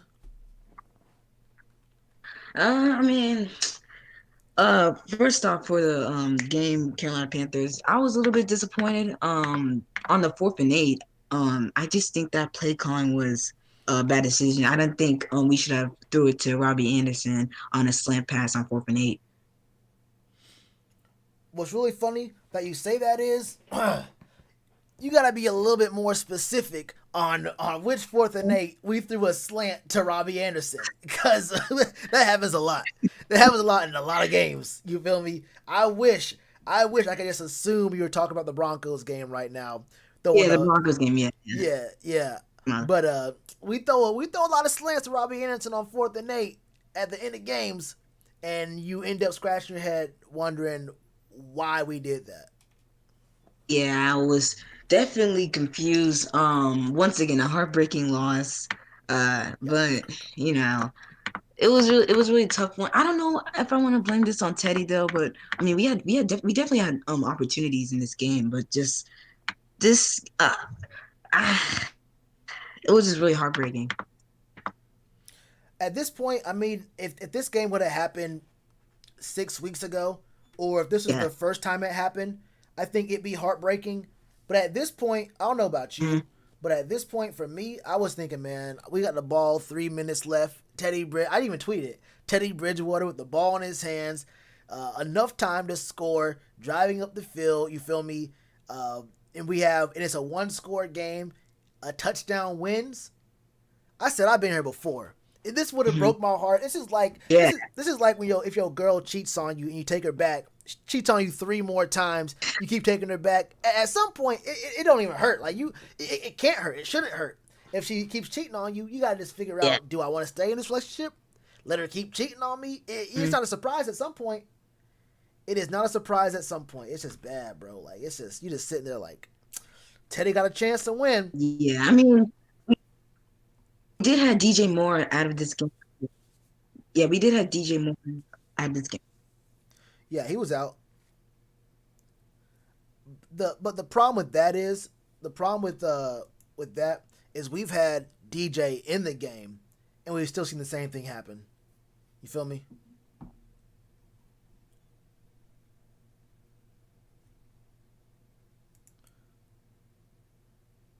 You good? What's up? I think my guy's going through some technical difficulties, but that's a good point he brought up. He was talking about, it's kind of hard to blame Teddy for this one specifically because we didn't have DJ. But I mean, we've seen games where we've had DJ. We had the full weapons. We had everyone on the field, everyone ready to go, and Teddy does not get it done. And look, when your second, maybe I guess third best option is Brandon Zylstra, maybe I understand. Things ain't gonna go right. You don't have C-Mac to go out in the slot or whatever he's gonna do, run a wheel route, whatever it's gonna be, and make his move. Maybe you don't have other dudes who you don't throw your tight ends anyway. So what's the point of that? But I can't blame DJ being gone because we played good enough to have the ball with 3 minutes left with a chance to win. Internet issues, I feel you, bro. I feel you. So let me know. Just type in the chat or wherever if you want to get back in if your internet gets better. But we played good enough to be in a position to win without him, and then we get to that point and it's just bad.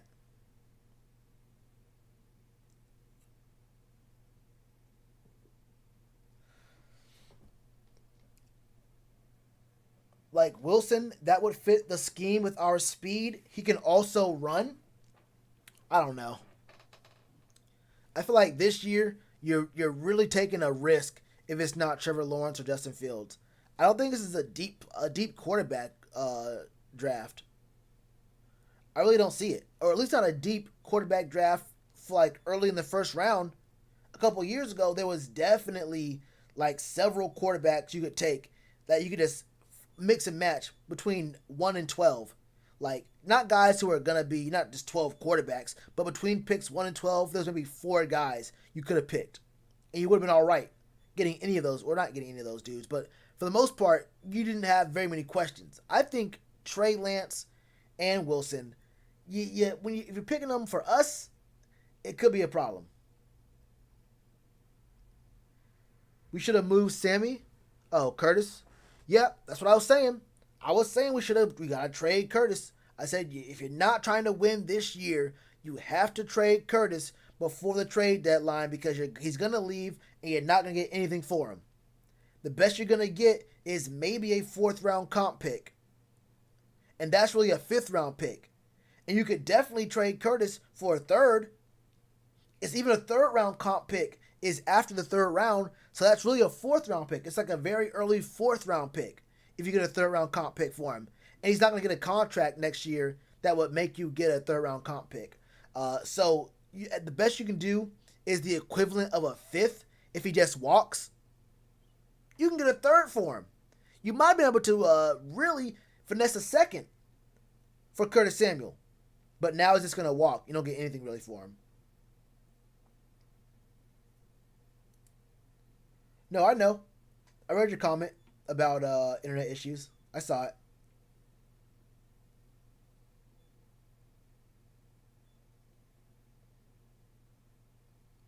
Now we got all this film to argue getting the bag. Yeah, he's not, bro. I promise you, Curtis is not gonna even try to negotiate with us. He sees what's going on, bro. He knows that we are not in position to win right now, so he's like, look, I know there's a lot of teams out there that want to pay me or that can pay me, and they're in a better spot to win right now. So hey, it was real, Carolina. It was real, but I'm about to make a move. You feel me?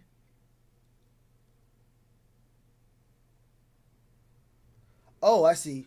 Oh, I see. I thought you were saying you were gonna tell me when your internet's good again. Okay, hold up.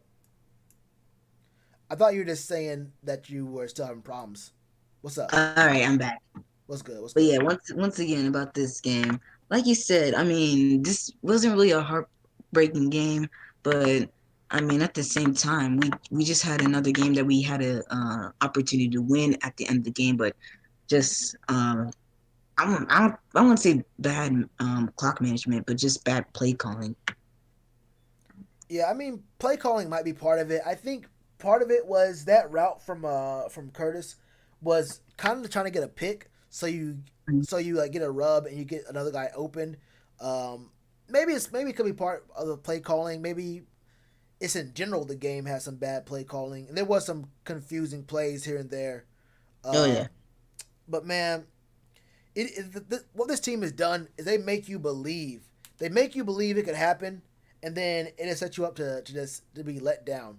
Like one or two times, look, one or two times that happening is one thing, but when it happens like every other week, it gets you just get like it is, I don't know, it's a problem. yeah. Yeah, it seemed. I know this is a rebuilding season, but we definitely had chances to win games. But once again, just that was another tough game for us. What's really bad is, yeah, you're right. This was a rebuilding season, and expectations probably shouldn't have been that high. But Yeah, this was a good chance for Teddy to prove that he was a franchise quarterback and to get a much bigger bag. If he would have won those games, we had opportunities. He had chances to prove. And even if his stats don't like, his stats, him being a check down quarterback and whatnot, those don't yeah, matter. It doesn't matter if he's winning games. If he even wins hmm four of those games, he wins hmm four of those games. We're actually what? We have 8 wins. No, hold up. Yeah, we have 8 wins right now. We're 8-4, looking good. You win yeah, four. You win four of those games. Not all seven. You win half of those games. Just over half those games. Teddy looks those stats he has look a little bit better because he's winning. But since we're hmm losing, those bad stats he has, is him not having not getting those longer passes, him being kind of scared, it's an even bigger issue because we're not winning and he has bad stats. I'll take bad stats in a win every day. I'll take yeah. That's true. Cam had 69 passing yards and his team won. I'll take that. Yeah, But hold up. My man Young Snowball said I feel like Omar Bayless can fill Curtis' shoes. Uh, I don't know. They're different receivers. Um, Curtis brings a little bit more versatility because he can actually run the ball as well. So I think he can have. I don't know about even his. Can he have the same sort of production? I think Omar's good. I think Omar is a good quarter or good is a good receiver. Um, it might take Omar Bayless and another cheaper receiver, but I mean, what was it? Curtis's best year was last year. He had 600 yards, 6 touchdowns receiving, and 1 rushing. You can approximate that with Omar and like a fifth round or fifth string receiver between the two of them. yeah, That's fine. I think Omar can be good, but the thing about Curtis is that he can also run the ball. But my man Snowball did yeah. Because show up. he was a running back in Ohio State. Yeah, exactly. Yeah, there are no good losses. Exactly. Uh, there are some close losses against teams you should have no business being in the same game with, like the Chiefs game. Except the Chiefs have been playing. I don't know. Yeah, At first, I thought that Chiefs game looked kind of good because we stayed with them. But from what I've been seeing from the Chiefs, hmm it looks like the Chiefs have been trying to play bad and then seeing how good they can come back from bad first halves. I'm not gonna lie to you. Mhm. It looks like the Chiefs try to play very horrible in the first half. The last Yeah, few weeks, it looked like a different team, yeah, like completely the different team. I don't know, bro. It's real. It's real weird. It's like watching them play the. I couldn't watch it, but seeing the highlights and people telling me about the game yesterday against the Dolphins, like Yeah, the picks, that 30-yard sack and like inside their own 10. yeah, 3 interceptions. Yeah, bro. Like I didn't know what was going Mhm. on, and they come back and win that game by like 2-3 scores. Like what are they Yeah, doing, bro? I really do feel like the Chiefs try to get themselves in a hole, and then just to see, and they yo, try to get. Mhm. can we go ahead and win this game by a lot? Let's see if we get a sandbag real quick, and if they can win. Like they have bets on it. Yeah, yeah. I mean, the for this season, the thing I'm really impressed and I love about the Carolina Panthers is the amount of fightness they have. Because mostly in almost every game except for the Buccaneers game at in Week 10, we showed and Week 11, we showed fight. I mean, we had comebacks, but the thing is, once again, just the game winning drives is the most problem for our team. Like when you give Teddy the ball at the end of the game, it's just definitely a problem for us, which we definitely need to fix. Yeah, I mean, low key, the team does look like it has fight in a lot of these games. Yeah, the biggest problem isn't I don't think it's a team problem. It's real sad to say because there's definitely things you can fix. Like it's not like the defense has nothing they can fix or improve on, or like the run game or the blocking or maybe even the receivers. I think Robbie dropped a pass yesterday on a third down, but like in the third quarter, I think. But what it comes down to is even with all the mistakes, even with all the places that could use some more production or improvement, these games are coming down to Teddy's production at the end of game. Him passing the ball further than 2 to 3 yards, and he's just not doing it. Like I can't put 100% on Teddy, but it looks like it's 100% on Teddy when you go back and you see the position he's in and what he does when he's in those high pressure situations, game winning drives, and he just can't ever get it done. Yeah, Yeah, it's just sad to see because I mean, part of you wants to see Teddy do good. I want to see Teddy do good too. I really wanted to see him have that that comeback, had that real good story. season. Yeah, exactly. Like he had no shot at being comeback player of the year because that's Alex Smith no matter what. Oh yeah, absolutely. Yeah, Alex Smith didn't have to put up a single yard. Him just stepping on the field that at one time won the award. That man won the award. But Teddy could have had a really good case for being one of the biggest comebacks in the NFL, and you just see Hmm. he's just not clutch. Simple as that. He's just not clutch. Yeah, I mean, for Teddy Bridgewater, I think he, to me, he's not a bad QB. It's just that when it comes to because I mean we did come back. He gave us like 17 points in the fourth quarter, but it's just that when it comes down to the wire, because I mean I barely back when he was like in New Orleans or the Minnesota Vikings, I barely seen Teddy playing like fourth quarter down to the wire. Man, I wish I could remember how those games looked. But yeah, he definitely had more opportunities to just outright win those games and have a little bit less responsibility uh, there. Like I mean, the weapons. I can't say the weapons were like way better because we have really good weapons too. Alvin Kamara being there, Yeah, but I mean, Mike Davis hasn't been bad. He's not Alvin Kamara. He's not Christian McCaffrey. But I can't put the games on Mike Davis. I can't say he's the reason why we're losing. But yeah, I think maybe the context of how he was winning in New Orleans. Well, also he had no pressure. I mean, he was coming in there starting games. He knew Drew Brees was coming back. He knew it wasn't his job no matter what, whether he won or lost. It would never be his job. But there's pressure when you're the quarterback, you're the starting quarterback, whose job it is from the very beginning in Carolina.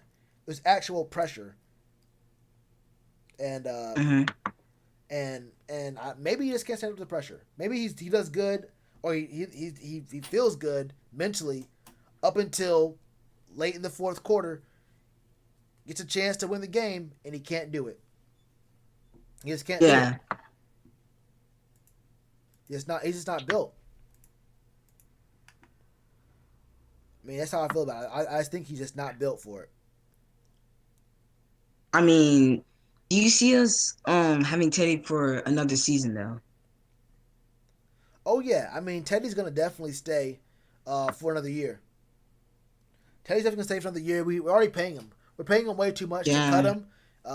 And I mean, look, we're not gonna win next year anyway. So I feel like Teddy in there, Teddy's playing. Then you may as well go ahead and get this pick that's gonna be probably around 6 to 10 anyway, and handle your business from there. 'Cause I don't see him taking a huge step forward. Now, maybe if he gets a full preseason, he's a starter quarterback. Is he going to play preseason games? I don't know. But like a full training camp and all this kind of stuff, maybe. But then again, I don't know. Maybe I'm hoping this COVID stuff is done with by next football season. I think it will be, but you just never know. Hopefully that's the case, and maybe it's all about him getting a full off season of practice, the preseason, all that stuff, and he looks better off of that. But I think you give him, he has to start next year. I think he definitely does start the season next year. Well, Teddy, oh, well, not Teddy. Well, Shelly, I gotta go, but nice talking to you, man. All right, bro. Yeah, anytime, bro. I'm going to be doing this a lot more often, too. So if you got any more thoughts, I'm doing this. Come through again, bro. All right, see you, man. All right, man. Peace. All right. So my guy OFL, he was a little bit, I don't lie to you, he's a little bit more understanding when it comes to Teddy. Me, I was trying to be understanding. There was a time earlier in this season, I was trying to be understanding. I was trying to, not be nice, but like, try to keep it in context, try to, be a little bit conscious of how I was speaking on Teddy. I can't do that anymore.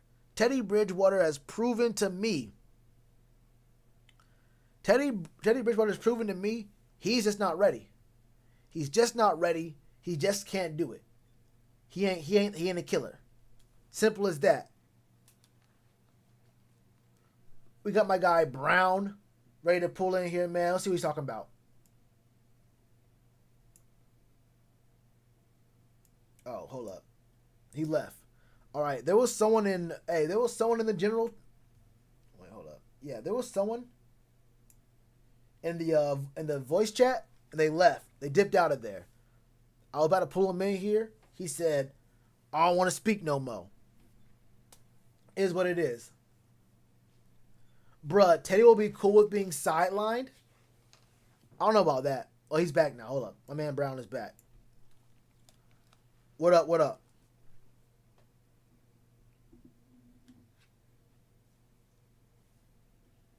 What's good, bro? You hear me? Yeah, I'm here. I had to check on a few things to see if I was good to go, to make sure I didn't create much of a lag. All right. But either way, when you looked up it, like the question that after I asked about after what happened with the Broncos game, I personally think that Teddy Bridgewater has come pretty much a long way ever since he's became a starter for the team, and if you ask me, the man basically he's improved pretty much solidly. Well, yeah, and also, but what pretty much interests me at that game was to basically just pretty much, even though we had guys like Mike Davis in the game and then guys like Curtis Samuel and Robbie Anderson in, we didn't have DJ more because I was told by the NFL app that he was on the COVID list, I think. Yeah. Correct me if I'm wrong. Uh-huh. But literally, this is pretty much. I already know the Panthers are basically a good, organization, and right now, being a 4-9 team, I'm not. You kind of have to weigh the options. I mean, we did had some good wins, but I'm not really sure, what pretty much this team has about where we're going right now. I mean, we pretty like so we have pulled off a good slew of wins. I mean, we beat the Falcons. We went ahead and we kept it close against a lot of good teams. And so we nearly even beat the Chiefs, who are the defending champs. So what questions me is, even if we have basically a good team, when we enter week 15 against the Packers, my first question is Christian McCaffrey going to go ahead and he's going to be back? Because the dude has been battling injury like this entire season. Like, first he injures his ankle, and then when we get him back, then he injures his shoulder, and then he goes ahead and gets a quad injury, and then now he could play pretty much this upcoming week, but I'm just right now hoping if he can just go ahead and if he can come back and just play these final 3 games and pretty much give us a good chance to pretty much get us out of a respectable record that we're like a team under a first-year head coach. I mean, they're like basically not one of the best teams in the league. I have to say it, but well, McCaffrey's just the first question I have to go ahead and ask. The second question I have to ask, just for the Panthers wise, is can we go ahead and we upset the Packers? I mean, Aaron Rodgers might have that MVP year season and all, but the part that really just questions me is our defense ready to go ahead and shut down their run game and their pass D, which their defense has been shaky when you think about it. I mean, when you look at it, we have like Shaq Thompson has done pretty good. And no cap, and to be honest with you, Brian Burns has been an excellent pass rush, but there are some times, but there's also the other question, like, is the secondary going to be getting better? I mean, Trey Boston, Dante Jackson, and Rasul Douglas are 3 guys that they've been very good starters, but the question is for me, can they go ahead and pretty much have an offense that usually goes to one guy? I mean, looking at the Packers, like they're a team that we can go ahead and we can come up against and pull off the possible upset on. Are they? And me being a Panthers fan wants to go ahead and see the Panthers pull off pretty much the best one of the season. Like, okay, I'm yeah. hearing you. All right. I can answer a couple. I can answer your first 2 questions with the same answer. It's gonna be. I'm gonna give you a. It's not gonna be yes or no. It's a yes or no question for both of those. But I'm gonna give you an answer that answers both of those. The answer is it don't matter. I don't think Christian McCaffrey is gonna be enough to beat this Packers team. So whether he plays or not, I don't see it. I don't see us winning. And whether that's it. I don't see us winning this game because unless he is the one with the ball in his hands, if we have a chance to win the game, if it's us with the ball in our hands to win the game, I think you have the pass. I think they're gonna force Teddy to pass the ball. They're gonna pack the box, and we've seen C-Mac get the box packed against them a lot of times, right? But at some point, you have to pass the ball. I mean, and also, I don't really know how healthy he is. I think Christian, this looks like a bad year for him. I mean, you got paid 3 straight injuries. Borderline hasn't played any games at all. I mean, at this point, I don't know. I want him to play, but do I want him to play and then risk him getting hurt? I don't know, bro. You paid him. You gotta earn that money somehow. But whether or not he plays, I don't know if that's enough to win the game because you have to pass. You're not going to beat the Packers only running the ball because they have Aaron Rodgers and he's going to throw. And Devontae Adams is one of the best receivers in the game. I did not believe that was the case at the beginning of the year, but he's a monster. MVS is also a monster. Marquise Valdes-Scantling. Who's that other dude on the team? They have one more receiver, Lazard. Lazard? Yeah, Alan Lazard, he's okay. He's okay. I mean, but the thing is with Alan Lazard is, I mean, if you're drawing our third best corner or our third best coverage player, is he gonna be drawing Corn Elder? Is he drawing Troy Pride? Is he drawing maybe? I think Justin Burris is actually all right. Trey Boston. Trey's all right with me. I mean, I don't. He's not, like I say, he's not great. He can be good or not so good from play to play. But if you got Aaron Rodgers throwing you the ball, then Alan Lazard can definitely hurt you. Alan Lazard has definitely hurt players better than, Trey Boston, Justin Burris, Corn Elder, Troy Pride, all those dudes. So you're not going to win a game feeding Christian McCaffrey the rock against the Packers. The Packers, you have to beat them passing the ball because you're going to waste too much time.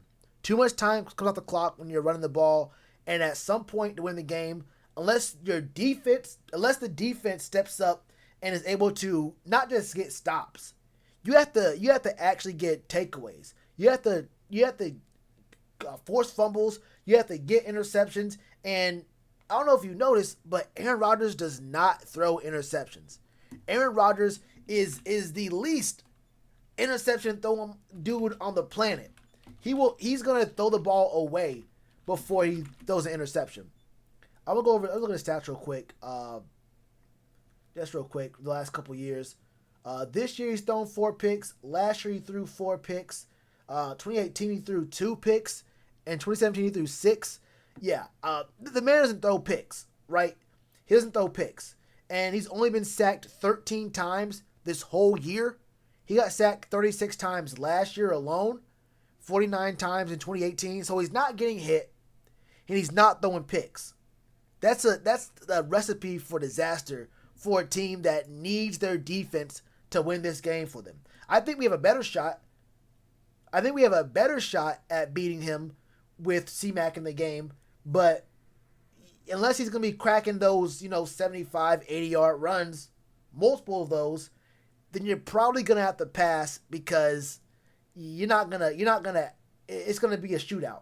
You have to beat the Packers in a shootout if your defense can't get to them, and it's going to be real hard to get to them. Right? Can you go next? I think Drew's next, and then KPM. What's up, though, Brown? What's up? Yeah. Yes, I have to say right there, and seeing pretty much how we entered this week 15 matchup. If we have C-Mac available, we still have Mike Davis, who, in my opinion, has performed without a doubt pretty much impressive, despite us signing him to go ahead and pretty much add depth. I mean, I'm still happy that we have Robbie Anderson, we have DJ Moore, Curtis Samuel, and there's so many other guys. Ian Thomas he's done his best. There hasn't been a lack of passes to the tight ends overall, but I'm looking forward to what we can see out of these guys. I'm looking forward to what the defense has. I'm also looking forward to what Jeremy Chin, our second-round pick, can go ahead and do. Yeah, I mean, like someone said in the chat, this could be a trap game. OFL said this could be a trap game for him. Maybe. I mean, maybe seeing the Saints look the way they look, you see the Saints lose to the Eagles. They got hit with a trap game. So for me, I think that's one of the things on the Packers bulletin is don't get surprised by a team that looks bad. The Eagles look bad, beat the Saints, and that Saints loss. I think right now the Packers actually have the number 1 seed in the NFC. I think they have the number 1 seed. It was the Saints, the 10-3. Yeah, both are 10-3, but I'm pretty sure that the Packers had the number 1 seed because of some mathematical. I don't know what it is exactly. Might be points. It could be points because same record. I don't know about head to head. They probably haven't played. Have they played head to head? They might have actually. I don't. Did they play? Yeah, the Packers beat the Saints. Yeah, Packers beat the Saints week 3. So yeah, they definitely have the number 1 seed right now. You don't want to give up that game. You don't want to give up a game to the Saints or to us because the Saints will get the Saints play the Chiefs. Actually, you know what? They could afford to lose because I think the Saints lose to the Chiefs on Sunday.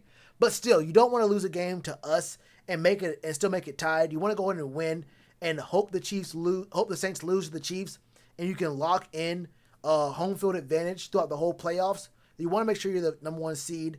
That's the biggest thing. Seeing the Saints lose, seeing the Saints give them the number one seed in the NFC is enough to, I think, make sure that they don't get stuck in this trap game, this potential trap game with us, because it could have been. But seeing the Saints lose is enough motivation, I think. What are you thinking? Should be. Like I said, should be. We got basically have the next 3 weeks up ahead. Yeah. All I can say is that we've got to go ahead and attack this like as if we're gonna go ahead and we're attacking a W. We got going secured as well. Oh yeah, that's the mentality every single game. You know what we say what I say on this stream and all that kind of stuff is what I think. But as a player, you have to go into every single game believing you're gonna win, believing that if you do what you have to do, then no one can beat you. As long as you go into that game and you do what you do the best of your ability, then you can't be stopped as a team. You can't be worried about what people say or what happened last game, what's gonna happen the next game. If you go in there as an athlete, if you don't go in there with confidence, you already lost. So you have to go in there believing you can win. Saturday night game in Green Bay, like 20 degrees. That's tough. It's gonna be 23 degrees there. That's real tough. I don't know what it is. I forgot that they play on Saturday. Yeah, it's a Saturday night game. I don't know what it feels like in Charlotte right now, but it's been like in the 50s where I'm at in North Carolina. It's going to be 66 tomorrow. So you're going to be going from mid 50s, maybe even 60s to 20-degree weather on Saturday. So it's going to be tough. It's going to be a quick turnaround. Yeah, it's pretty much going to be it's not the Panthers are going to have to go ahead and not only deal with pretty much a Packers team that has a quarterback that doesn't throw a lot of interceptions and also has pretty much a lot of stuff to back him up and a good defense. They also have to deal with the weather as well, so it's the cold bringing them up. So I can see it now. Yeah, I mean it's going to take a lot. It's going to take Matt Rule actually getting to these guys, and it's going to not even that. It's going to take Teddy. It's going to take Teddy having confidence throughout the whole game. And the defense stepping up and stopping Devontae Adams. Because it's going to be, look, this is Aaron Rodgers. And you can't forget, this is Aaron Rodgers trying to prove a point because he's neck and neck with Pat trying to win the MVP. And he sees us on the schedule and he's rubbing his hands together like Birdman saying, oh yeah, this is the one. This is definitely the one. He's thinking that this is the one where he can actually, pad his stats and make a real case of him getting ahead of Pat Mahomes. Those 3 picks that Mahomes took for fun against the Dolphins might hurt him because Aaron Rodgers is really looking out. He's really looking for blood here, and the Chiefs are going up against a good defense in the Saints. So this could be the game where Aaron Rodgers tries his hardest to make his case to be an MVP. It's going to be hard. It's going to be real hard. Whoa. Someone said CMC and a first for Trevor. I do not think that we should go ahead and tank for Trevor. I mean, when we look at it, we see literally, if anything right now, the weakest we've dealt with, our wide receiver core, our running back room, defense, overall, our offensive side, I think we're pretty much mainly good. We could need a few minor upgrades, tight end parts, it's a major issue that we can fix in in a second round, third round part. Defensive wise, this is where you basically go ahead and you focus on getting a defensive back, not focusing on a QB. Because when you think about it, Trevor Lawrence, even though he's a good option, we can't even go ahead. We wouldn't even go ahead and try to go ahead and get close to it because if you look at the Panthers draft spot, we could be top 10 right now. Even if we finish top 5 or somewhat, and if we do a trade, honestly, is it worth it trading one of the best running backs in the league when healthy for for a young for a younger QB. Yes, Trevor Lawrence is good and all, but when you ask the question, is it really worth it though? I'm asking myself that right now. Like, y'all know me. I didn't want to pick up a quarterback at all. But that's because like we couldn't get Justin Fields or Trevor Lawrence. Would I be cool with trading away our first, Christian McCaffrey? It might take C-Mac the first and maybe like a third. Because the Jets have to also pick up they have to pick up that contract of his. It may take one more pick, maybe a fourth. Maybe you just trade thirds.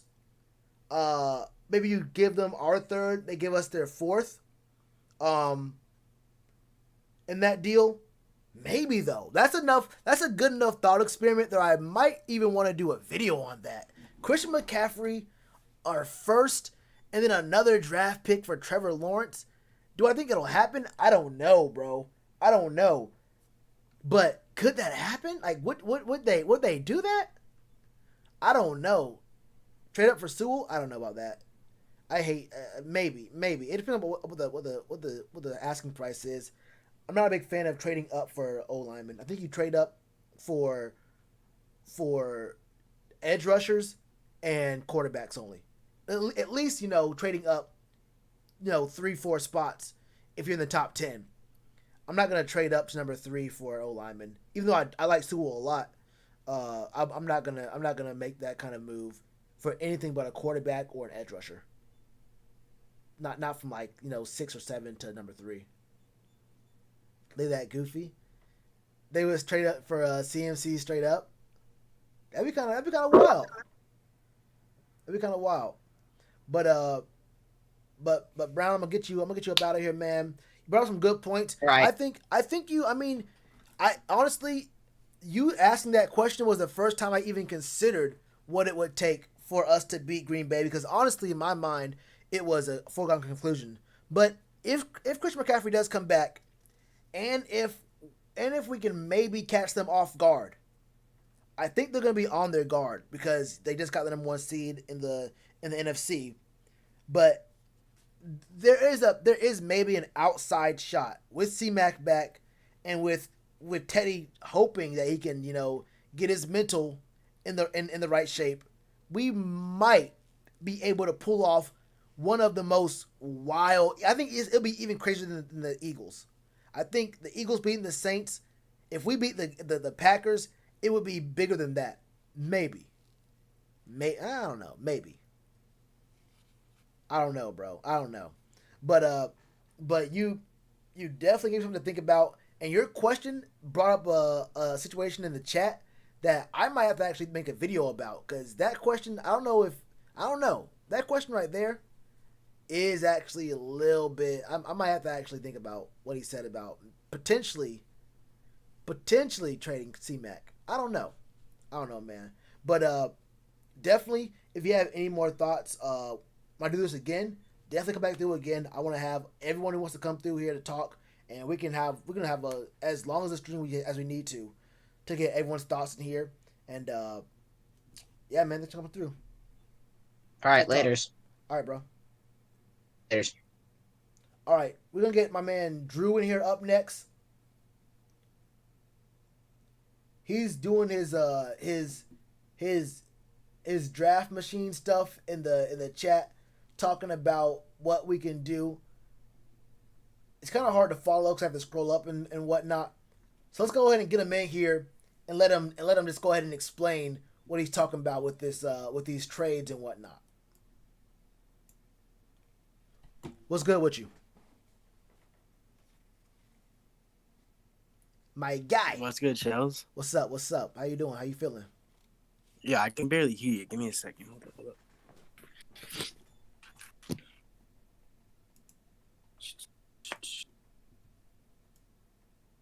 I can even turn my mic up if you need me to. What's up? This better?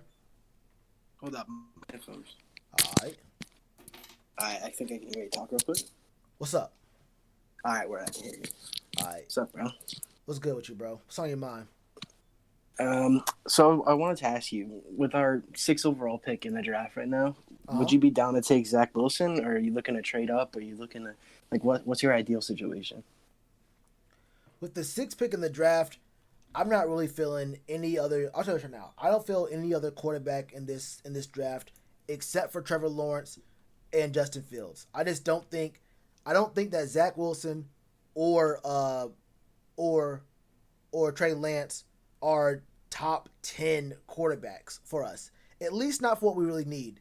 I would rather go Surtain if he's available still, which I think he could. I think he could still be there. If it's right there. I want an O lineman. Obviously, Sewell's not going to be there. Sewell is a generational player. He's not going to be there wherever we pick, whether it's 5, 6, 7. None of that matters. So if we're around like 6 or 7, I'm looking more at if Surtain isn't there, then I probably might think about trading down because there's nothing I really want in that same range. There's some good receivers that are going to be available around that area. But outside of that, you can probably go down to like 12-ish, 13, and then you have other corners. You have O linemen. You have guys who I think will be better for you than settling. I think at 6 or 7, if you don't get a guy you love, you're settling. And I don't love Trey Lance and I don't love Wilson. Like I don't think those are instantly guys who can come in and make your program a playoff team. I think guys like Tua could do that. I thought that there's been a lot of guys I think who got drafted. Justin Herbert, I thought Herbert was good. There was a whole thing about him, he had a rough start last year. His first 2, maybe even I think his first 2 games were horrible, and then that kind of stayed with them. That whole narrative of him not being a good quarterback stayed with him all year, although he had good games. Oregon's one of the only teams in college football I actually follow. Oregon and UNC Charlotte. But Justin Herbert, I always believed in him coming out. There's been guys that they get drafted early that I don't really believe in. And I don't know if Trey Lance has the arm to really be the kind of guy who can, fit with dudes like DJ and Robbie Anderson. I don't know. I don't really know much about Wilson at all. I ain't gonna lie to you. I don't know much I think about Wilson. Wilson would be a good fit for DJ because he's got such a nice touch on the ball. He throws the ball really well, and he's also very good at scrambling. He's like an improviser, so I feel like that would be a worthwhile pick to take him and pair him with DJ. I think DJ's stat line would go up a lot and would help our team succeed, to be honest. But yeah, that's the thing for me is that if they don't like where we're at and what we need for the team, I wouldn't be so against a quarterback if our O-line situation wasn't as bad as it is. Because like I've been mentioning, bro, we're gonna be losing half our O-line this year. And then we're going to be losing the rest of the O-line after this year, after next year. So you have to replace the whole O-line. And even if you want to sit a guy, if you want to sit Wilson or Trey Lance for a year, you have to build the O-line at some point, whether it's now, whether it's later. And I don't know how I feel about trying to fill the O-line with a bunch of round 3 or round 4 dudes. There are guys who are good in round 3 and 4. But I kind of want to, at least look at what the Cowboys did in 2013 and on. Where they kept drafting old linemen in the first and second round, and it made Zeke look amazing. It made Dak look a whole lot better. And when you have a good old line and you have a great running back like Christian McCaffrey, then that means that your run game is great, and then your play action is even better. You don't need the best quarterback in the world to have Christian McCaffrey with wide open holes, and then the threat of him running makes linebackers and safeties step up, and now you have guys running free upfield. If you have a good O-line, it can open up a whole lot for you. And I don't know. Biggest thing for me is I don't believe in our O-line. I don't believe in the O-line, and I don't want to bring a quarterback into the situation where he's getting killed for no reason. Yeah, so I was looking at free agency, and I saw there's Brandon Sheriff, Joe Tooney, Trent Williams, Alex Mack, Mike Pouncey, Corey Lynch, like a bunch of stud dudes, Alejandro Villanueva, and maybe if we were to sign like one or two of those dudes and draft Zach Wilson, sit him behind Teddy for a year, I think that's what I would do. But Yeah, I know Villanueva is a little bit up there. Oh, Pouncey's only 31? I thought Pouncey was like a lot older. I thought he was like about to retire. I mean, that's still kind of old. Not really, but like I thought he was about to retire. Maybe. Yeah, I like Joe Tooney. He looks nice. Yeah. And Pouncey's been out. He's been out like this whole year. So that could be I don't know, his hip, having a hip injury could be a problem as a center. But maybe not depending on how bad it was. Villanueva, I know isn't he getting up there? Villanueva's 32. 32? I think so, yeah. And he's been obviously very good for the Steelers for a long time, real consistent, a leader on the team. Although he has, I won't get into that. But yeah, he's been really good, definitely consistent. Maybe you could do that, but I think Villanueva is definitely a guy who will probably be expensive. Mm-hmm. I can see him being a guy who can definitely demand a little bit of money. Yeah, he's on his second contract right now. It's gonna be his third, and he's been like I said, real consistent. Let's just look at his contract right now. This isn't even a big contract he's on right now. Hold up. He signed hold up. It was a 4-year, $24 million deal. That's peanuts. Yeah, he's not even making that much at all. So he might ask for a little bit more. I don't know. Maybe I don't know. Yeah, my next question is, who would you blame necessarily for that loss, that close loss against the Broncos? Who would I blame? Yeah, like who do you think needed to perform better in order for us to win? Who do I blame for the Broncos loss on Saturday afternoon? There's a lot of guys you can blame, and all of their names are Teddy Bridgewater. Yeah, I mean, it really is that. And, it's really tough to be the same person saying the same thing, Teddy this, Teddy that. There are different guys who could have done better at their jobs. I'm not saying that everyone played perfectly and everyone, did the right thing at the right time, and there's no blame to go around other than Teddy. That's not the issue. And the issue isn't even just the Broncos game. If that was Teddy's one game where we were in that situation all year and he didn't perform, he didn't deliver, I understand that. Not everyone can get a win right there. They played pretty decent defense. And it wasn't great. It wasn't perfect. Yeah. But when it's your seventh time in that scenario, and the fan base just already knows they have hope, but then they say to themselves, hold up, we've been here before numerous times, and you understand what's going to happen. You get flashbacks of what's happened the last several times Teddy's been in that spot, and you just you lose faith in it.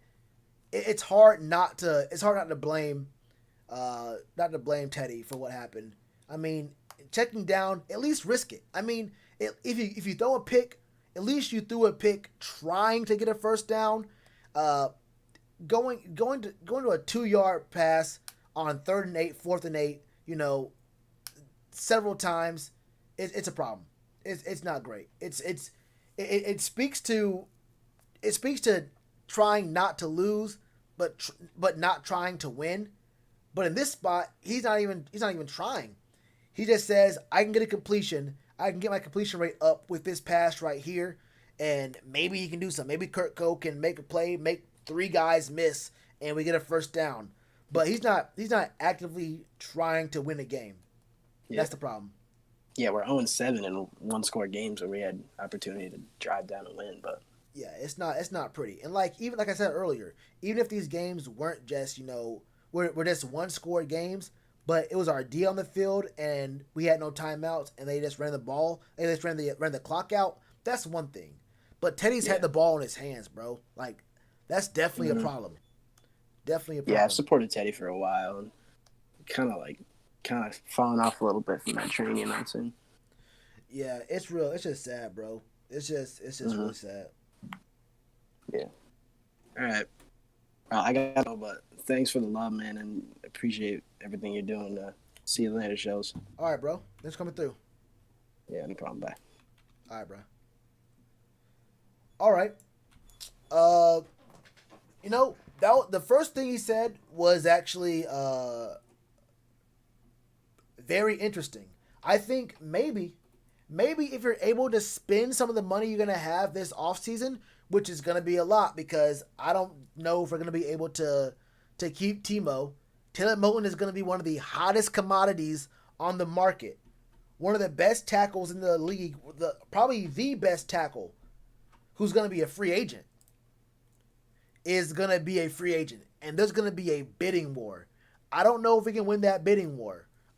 So maybe you don't want to look at the draft to find your next O lineman. Maybe you can wait a little bit and find an O lineman in the second or the third. Maybe you do want one of these guys like Schreff or Villanueva or Joe Tooney. Yeah, even him. If you can find a guy who can just instantly be a leader. You know, getting a rookie is nice. You know, it's going to be cheap. And if they're a really good blocker, they can start off and, you know, be a really good positive factor for protection for Teddy Bridgewater, who you damn sure needs it. But maybe getting a proven commodity, maybe getting a guy who's a leader and can be a guy who other younger guys can look up to. That might be a very good thing to look into for this offseason. I've only looked at middle linebackers and defensive backs in free agency, but maybe looking at O linemen in free agency could be the move. I'm gonna get my guy KPM in here. He's been waiting patiently. Yeah, Mr. Lance. He was spitting facts. Definitely spitting facts. And I know how it feels. I know how it feels to be giving Teddy, you know, the benefit of the doubt for a long time and you know, just getting let down. After a while, it's just like, bro, I can't even do it no more. Let me get KPM in here. What up? What's good with you?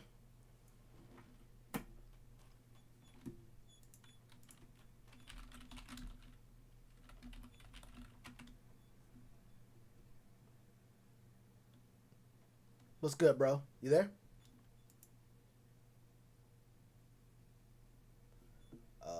While KPM gets his mic set up, yo, the Hornets lost by 3 today. Look, hey. Hear me? Because I cannot hear you. Oh, I can hear you now. Hello? Yeah. What's good? Can you hear me? For some reason, I can't hear you. For some reason, I don't know why. Maybe go to your voice and audio setting. I do not know why I can't hear you for some reason. Yo, you can't hear me at all? Hold up. Let me type in the chat.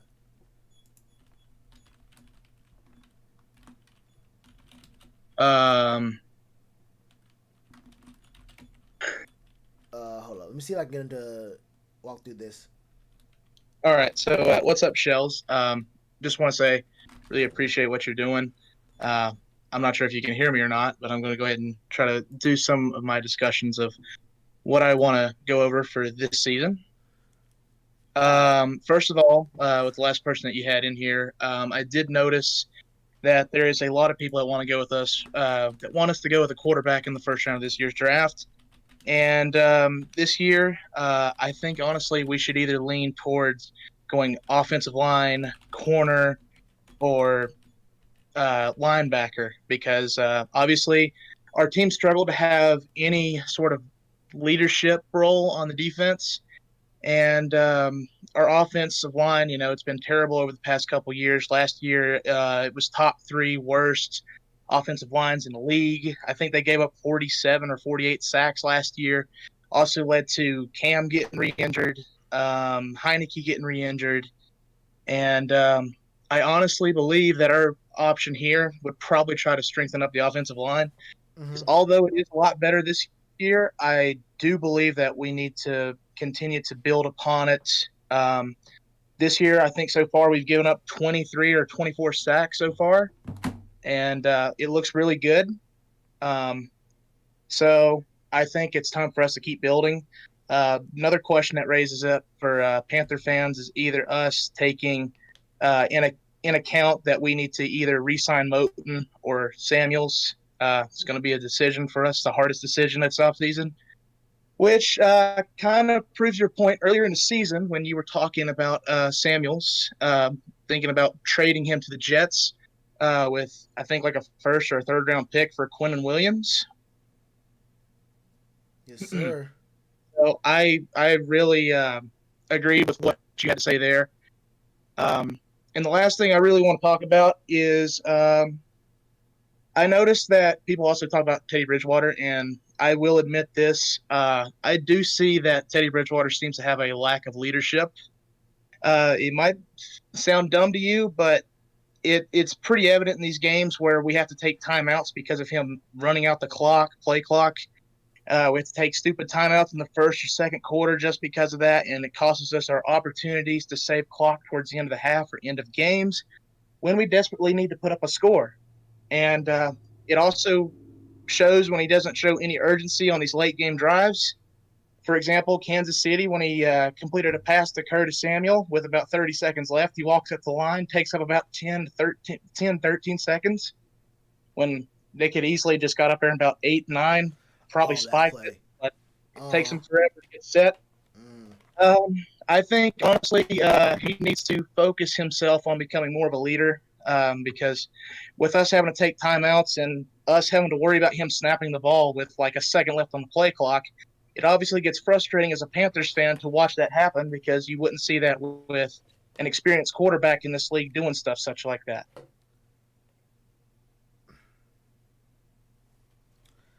Man, it's real upsetting he can't hear me.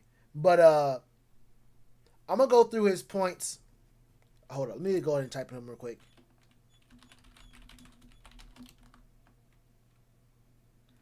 But I'm gonna go through his points. I mean, I agree with what he was saying about draft needs, O-line, linebacker, secondary. I've been saying it the whole time, bro. We have to figure out how. I mean, honestly, I'd even include if there's a very good, interior D lineman, right there. You might want to do that too. That's pretty much it. All right, cool. I don't know if you can hear me right now, but I think he can't hear me at all. That's tough. But maybe you get an interior D lineman as well, and then you make your whole defensive front all first and second rounders, and you cause problems in the same way that the Washington team does that for everyone as well. I mean, you might have something there, and Brian Burns can even back out in coverage as well if you want to bring in someone else to maybe a guy like Stephen Weatherly, maybe even a Marquise Haynes, but you probably want to go ahead and look at O-line, secondary, one of these corners. Troy Pride, I do still believe in him. I believe in Troy Pride, but it's going to take him a little bit longer to get ready. He might be, you don't really want your corners, coming in and out. Most corners spend a lot of the time in the game. They're one of those guys who don't come off the field at all on defense. But he can be one of those dudes who comes on and off, or maybe he gets better over the next couple years. But yeah, O-line, linebacker for sure, and the DBs is really big. His point about having to pay people, whether it's going to be Curtis Samuel or Taylor Moton, obviously for me, I'm going to pick Taylor Moton all day. I want Taylor Moton. Like, Taylor Moton is easily the biggest, most important signing this offseason, but I also think he's just gone. There's no reason for me to think that Taylor Moton is going to stay on this team. I think he's already left. Because he's going to be expensive. He is the hottest commodity on the O-line that's going to be available this year. And the bidding war is going to be way too rich for our blood. We have way too many needs. It's way too rich for our blood. We just paid C-Mac. We just threw the whole bag at C-Mac. We have cap room. We have cap space. And maybe you can tag him. I think maybe you can tag him. But I don't know. It feels like that's gonna be a Band-Aid. That'll be a Band-Aid for a much bigger problem. For a bigger problem we're gonna have. I liked the other idea about free agency, using free agency to address your O-line. That's fine. Curtis Samuel, maybe if you can sign him, maybe if you'll listen to us. We'll have to outbid another team because there's going to be teams that recognize how versatile and how good Curtis Samuel is, and they're going to offer him money as well. You probably can't shortchange him. You probably can't lowball Curtis Samuel. You have to give him more than what a team that's ready to compete now is going to be offering him, because Curtis Samuel is going to be drawing some very big looks, I think. So it's going to be real hard to keep him on a discount, or he gives us a quick little deal. You feel me? I don't know. And then his last point.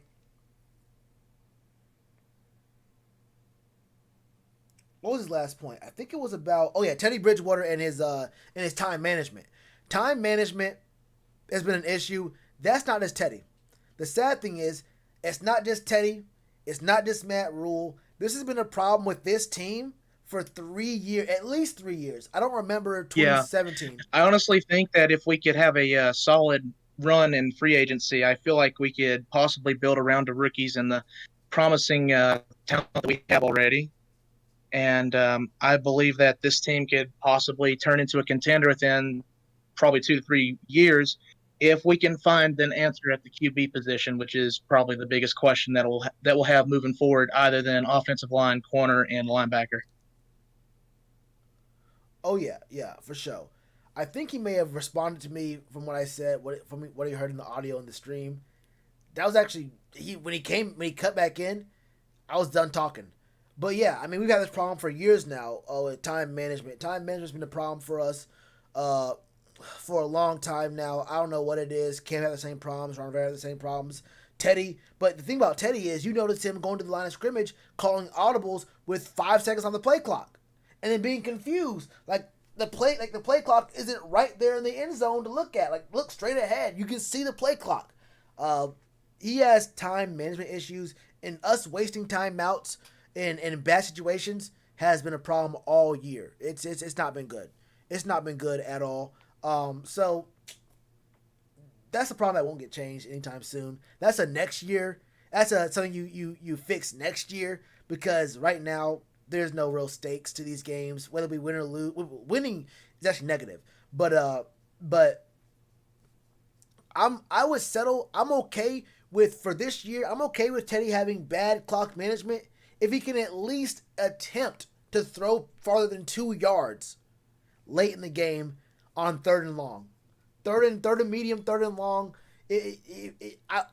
Take the clock down to 1 second if that's what it takes to make you actually throw the ball and play football. Because this throwing 2 yards on 4th and 8 is not football. That's stat padding, trying to get your completion rate up, which is sad. Honestly. What did Drew say? Sign Dak? I don't like that idea. It's an injury too. Don't know how he's gonna look. Well, me and KPM are on different pages. Hold up. So it's gonna be kind of hard for me to tell him I'm gonna go to the next person, and next time we do this, I'm gonna make sure that One thing I want to add before I get off is I want to put in there that I think it's best for us to shut down Christian McCaffrey for the rest of the season. All right, yeah. So that's actually a good point. Maybe. I don't think Christian will like that, but C-Mac, you may as well. He's been injured a bunch all year. It couldn't hurt. It's not like you're trying to win games, and it's not like like you have a lot to gain by keeping him in there, say, hey, look, bro, your rehab period starts now. You have from now until next April, May, when when camp opens up, when the OTAs, all that kind of stuff opens up again. So when we have mini camp, all that, you can come back and make sure you're healthy and all that kind of stuff. We invested all this money into you. You may as well, just go ahead and stay healthy, that sort of thing. But yeah, next time we're gonna have to figure out. I'll probably walk him through the settings. I think maybe he has the wrong device listening to me, cause I can hear him, and y'all probably hear him too. So I think he just can't hear me, because he has some other device that's taking in the audio. I don't know, bro. I don't know what it is, but I'm gonna get him out of here. He can't hear me. I'm just gonna drag him out, and yeah, those are all good points. And he handled the situation really good too. I think he handled not hearing me really good. That was fine. That was straight. So yeah, appreciate KPM coming through. KPM has some really good insight. I really did appreciate him coming through here. And yeah, if you have any more thoughts, next stream, come back through. What up, bro? What's good with you? How's it going? Well, I'm doing all right. I've been noticing. I don't got a ton of takes like on free agency or anything, but I've been noticing, maybe it's just Twitter or Instagram or any number of thing, but I've been hearing a lot of just like defeated fans recently. And I get it. Like, I 100% get it. I've been watching the same games as everybody else. Hell, I paid to go to the Broncos game yesterday. But the thing that always drives me nuts is I'm seeing a bunch of fans just complaining all the time. Like, everybody just hates Teddy Bridgewater. I mean, I'm going to be honest with you. I think if we put PJ in, he threw 2 interceptions in the end zone against the Lions. Like, I don't think we're going to get much better. And part of me thinks that I don't think we deserve a quarterback right now. If we do that, we're going to send him out to the dogs, and he's going to die like Will Greer did, and then everyone's going to hate him and move on to the next guy. That's what I see keeps going on, and I don't think the fan base is really influencing the decisions Coach Rule makes, and I hope it doesn't, because I'm going to be honest, we got some dumbass takes out there. But I am definitely, I can relate to all the Teddy defenders I've been hearing out there saying that they're getting tired of it. And I get it 100%. I don't think Teddy Bridgewater is the answer at quarterback, but it's the best we got right now. I mean, I'm seeing people calling him like Teddy Pisswater and dumb shit like that. Like, come on, man. Like, he's a grown-ass man. He'll get himself sorted out. If he's not the answer, he's not the answer, and we move on. There's some fool trying to start a chant yesterday for PJ Walker, and like half the people in the stands were like, "What? Who's that?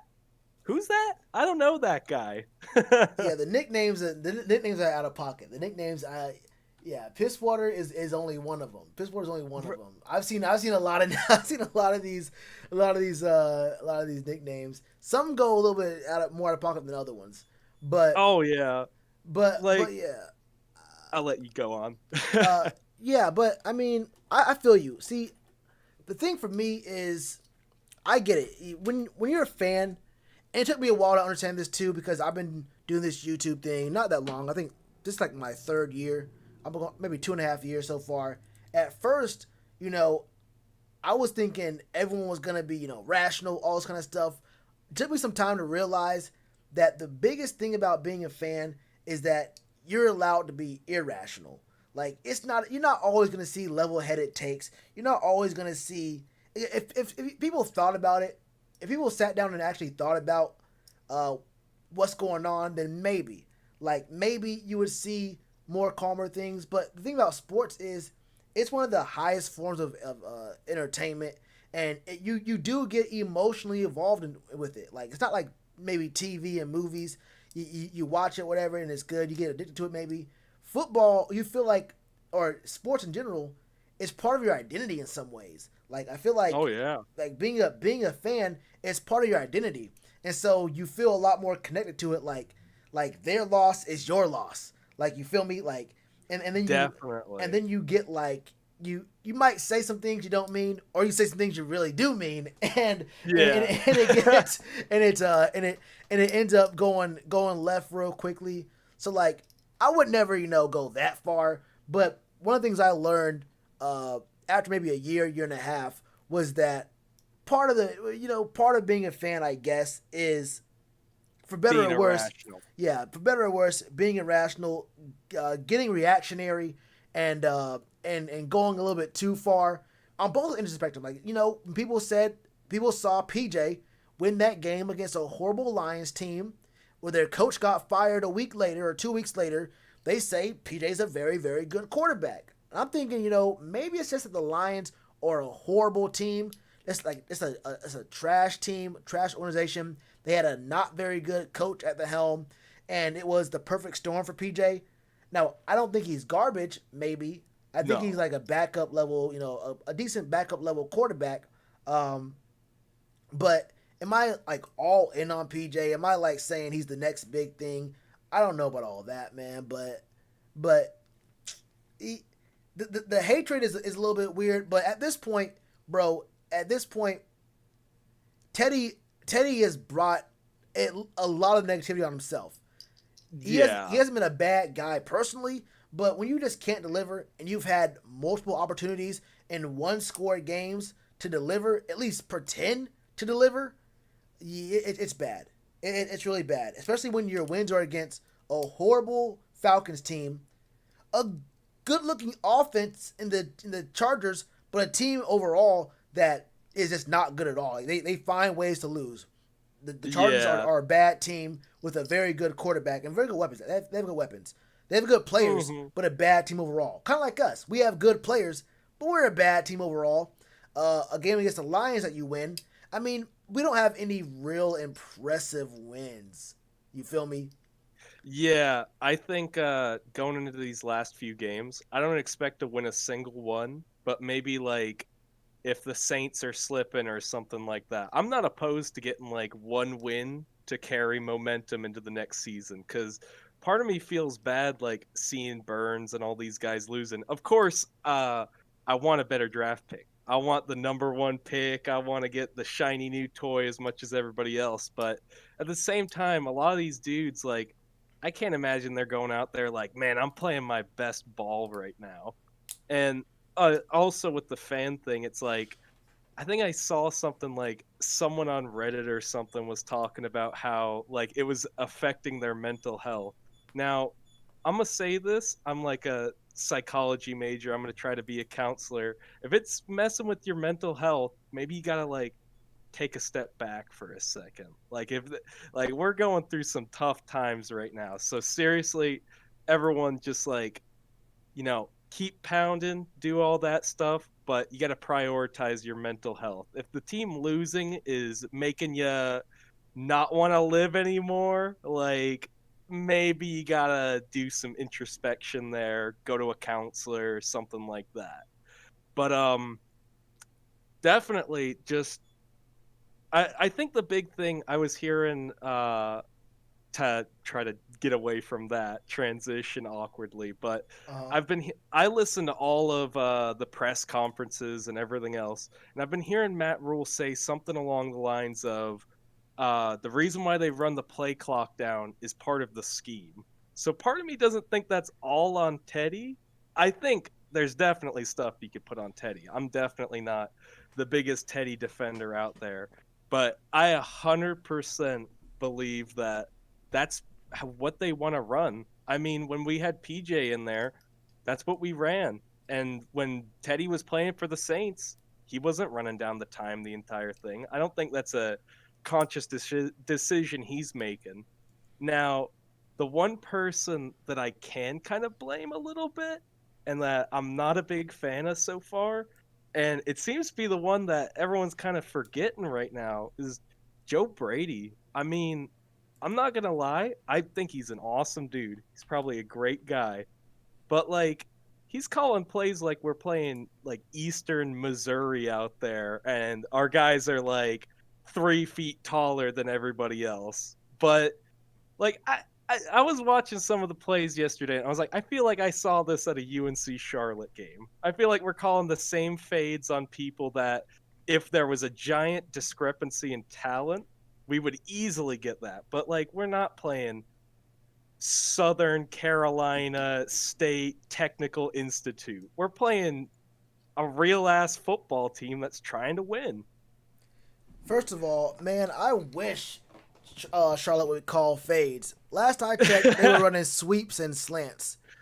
That's last I saw them. I went to a game last year. Oh yeah, All they did was run sweeps and slants. Also, that game they had a bowl game. I think it was in Hawaii last year. dude, they got windy blown one. out by Buffalo. Yeah, it was like 50 some points. It was bad. They was got bad. I'm like 5'8". They pretty much got me at quarterback back there. I watched him against Bro, he was not good. some of the other teams. Yeah, He was is not good. He was not good. I haven't watched them much this year, but I remember watching last year, and I was like, man, can we get someone taller? Can we get the man some nicer shoes or something? Like, yeah, I don't know. It was real pitiful. I think the game I went to, they won. I forgot who they played. I forgot who it played. It wasn't a good team, but obviously, but yeah, they. I wish they throw a fade. All I saw was sweeps and slants. I swear I thought I was at a Panthers game, but I mean, yeah. Actually, no. With Teddy and the time management, I don't know, bro. I feel like part of that is coach speak. I don't know if Matt Rule is telling Teddy to call audibles with 5 to 7 seconds left on the play clock. Now, sometimes I can see, taking the clock all the way down may be part of the game plan. I don't know. I see the advantage to quick snapping, like, no huddle or maybe even huddling and then like going to the line real quick and snapping immediately, no adjustments. But taking it all to the end of the play clock, and then there's times where I see Teddy, calling audibles, like doing blocking assignments, mad late into the play clock. That doesn't feel like a strategic plan. That feels like bad clock management or just not being aware, or it's not being aware. And I feel like Matt in some ways is covering for him. I don't know, bro. It's hard. It's really hard for me to see and even if it is part of the strategy, even if that's part of it, I can't blame time management, clock management on all those losses, because that wasn't the problem in all those games where we had the ball and we could have won in a one-score game. Now, some of them clock management was a problem, and you couldn't win the game, or it was a big hindrance to winning the game. But last night or yesterday afternoon, that wasn't a clock management problem. There was clock management problems in that game, but at the end of the game, that wasn't clock management. I know at least half the games, it was, maybe we didn't have timeouts, but there was some problems where we were looking at just Teddy just not being willing to throw deep. Teddy going way too safe in a situation where if the guy isn't open upfield, maybe you still force it in there. I'd be more willing to accept an interception on a play that is going 8 yards on a 4th and 8 than a completion on 4th and 8 that's only a 2-yard gain and the game's over. Like, I'd be more. I can understand you. I'm like, well, at least he didn't throw a check down. I mean, at least he tried to get it in there. At least he tried to make a winning play. A check down on or even just a play to the flats on 4th and 8 is not a winning play. That is a completion rate stat padding play, and that's all it is. Definitely. I think the prime example of that was yesterday. Was it like 4th and 8 or whatever, and he threw it behind the sticks. Like, that's just like unacceptable. And I think from what I've heard from the press conferences, Rule was like, nah, you weren't supposed to throw it on the 3rd down. I understand that you saw something, but that wasn't the game plan. Oh yeah. Kind of wasted it down there. Exactly. And I think part of it definitely is Matt Rule covering for him. That's what a good coach does. He tries to cover for his players. He tries to put the blame on himself. And I definitely don't think Teddy Bridgewater is like the franchise guy. I don't think he's shown that yet. Mhm. But part of me doesn't blame him for getting into the mindset that he's in right now.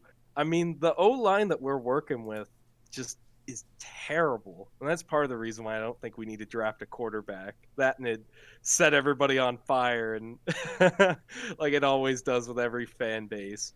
But honestly, like I saw I saw the time of possession of the game yesterday, and I was like, how the hell did we hold the ball for that long, especially in the first half? I was like, it feels like we ran like 6 plays on offense total the entire half. It kind of feels like we just ran the clock down just to keep our time of possession up.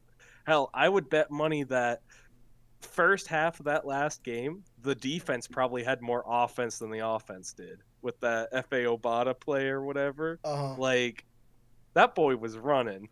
Yeah. Well, the thing about our team is we have if the defense doesn't make something happen, it's really hard, even with all the weapons we have on offense, it's hard to make any sort of energy. Like, even on good plays on offense, you don't get the same kind of energy like those good plays on defense.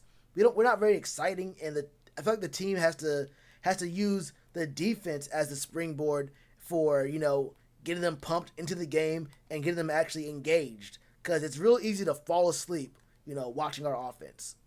100%. I mean, like, I'm going to be honest. Yesterday, the stadium was, like, dead when we were on offense. It's like, oh, shit. Like, they should have been playing the funeral march or whatever as the boys are coming out. Something that I think is crazy is that I feel like, and somebody can fact check me, but we got like way more money tied up in the offense than the defense. I've seen stats like, I think we got like a good chunk of the guys on offense are either like 1-year contracts or they're just leaving because their contract's up, like Curtis Samuel, Taylor Moton, and all them. Mm-hmm. And then the defense is like really cheap, and I'm gonna be honest, we've been seeing some really good stuff out of them. I think my MVP, I would say, would be Phil Snow. I mean, we're giving the guy like how many dang rookies, and he's keeping us in games. I think he's keeping us in games better than our offense is. I just don't know what the deal is with how bad this offense is. I actually thought Curtis Samuel was out last game because of the whole coronavirus thing till the second half. I was like, oh shit, we got Curtis Samuel? When did he show up? Yeah, that felt a lot like when the Raiders game, we weren't looking at C-Mac at all in the first half, and like, wait, his stats look really bad. And you realize, hold up, we just didn't go to him at all in the first half.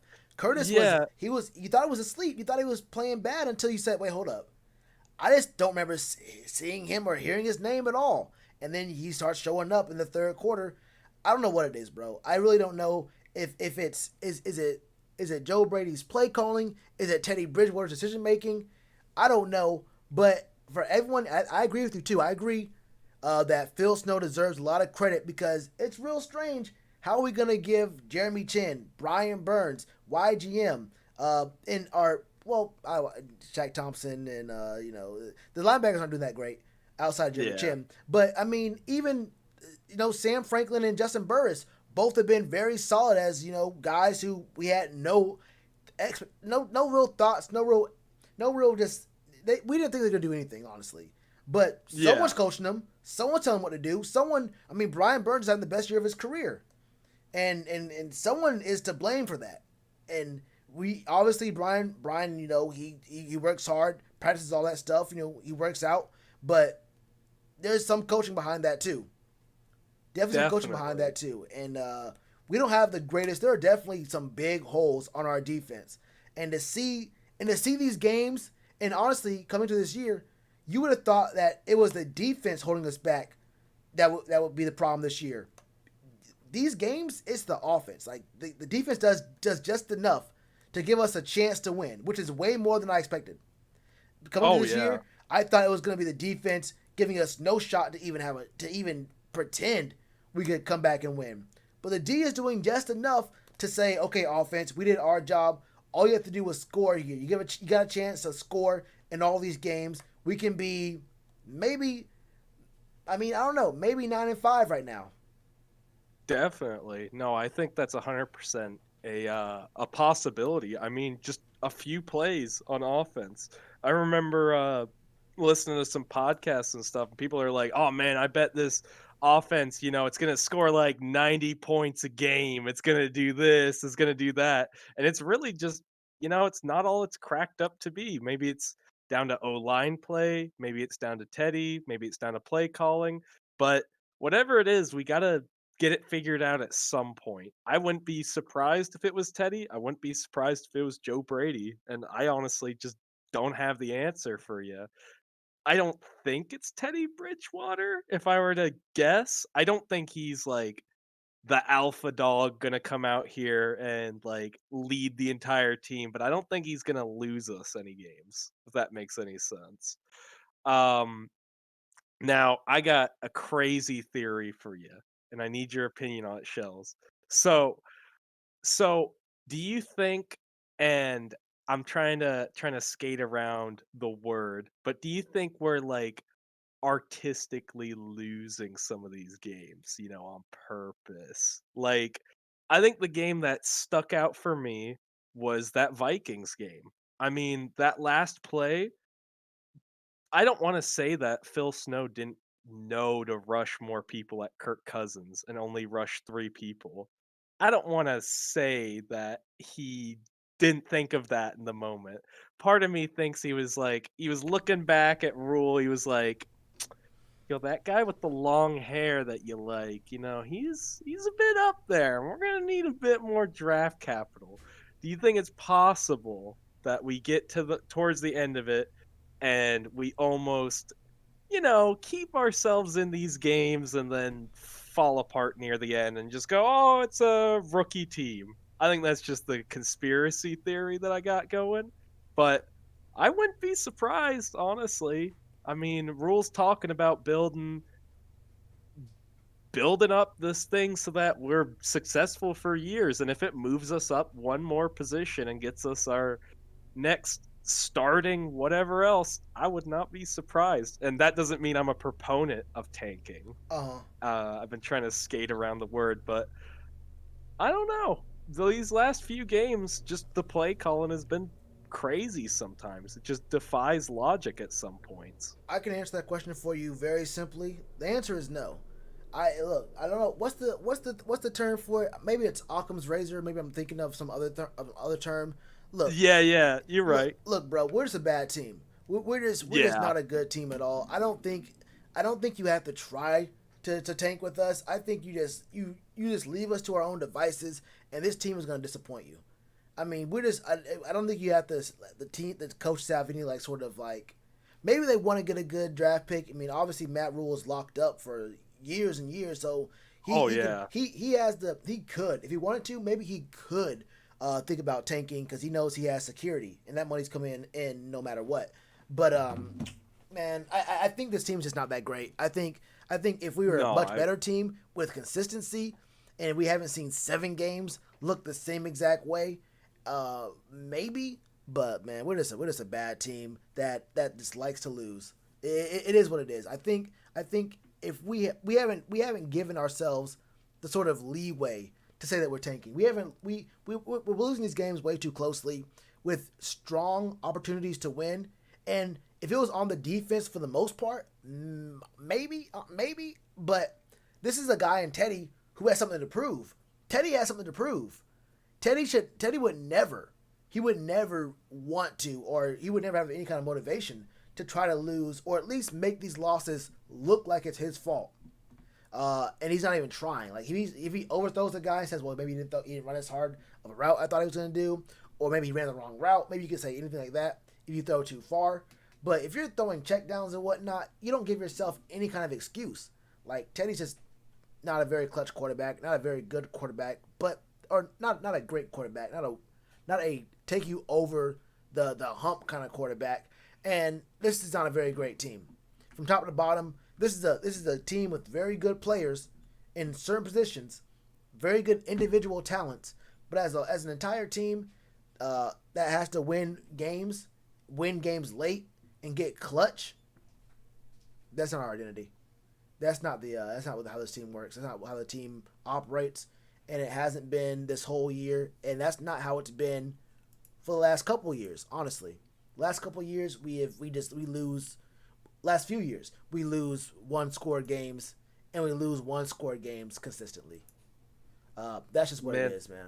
I agree with you. It's probably just me being in denial, like, well, maybe we ain't as bad, but no, we kind of out here sucking. Yeah, I think the best game we've had in years is that game against the Eagles when we were heavily, they were heavily against us, and then we just show up in the second quarter and pull something out of where. I think we're down 17-0 at the half, and then we scored 21.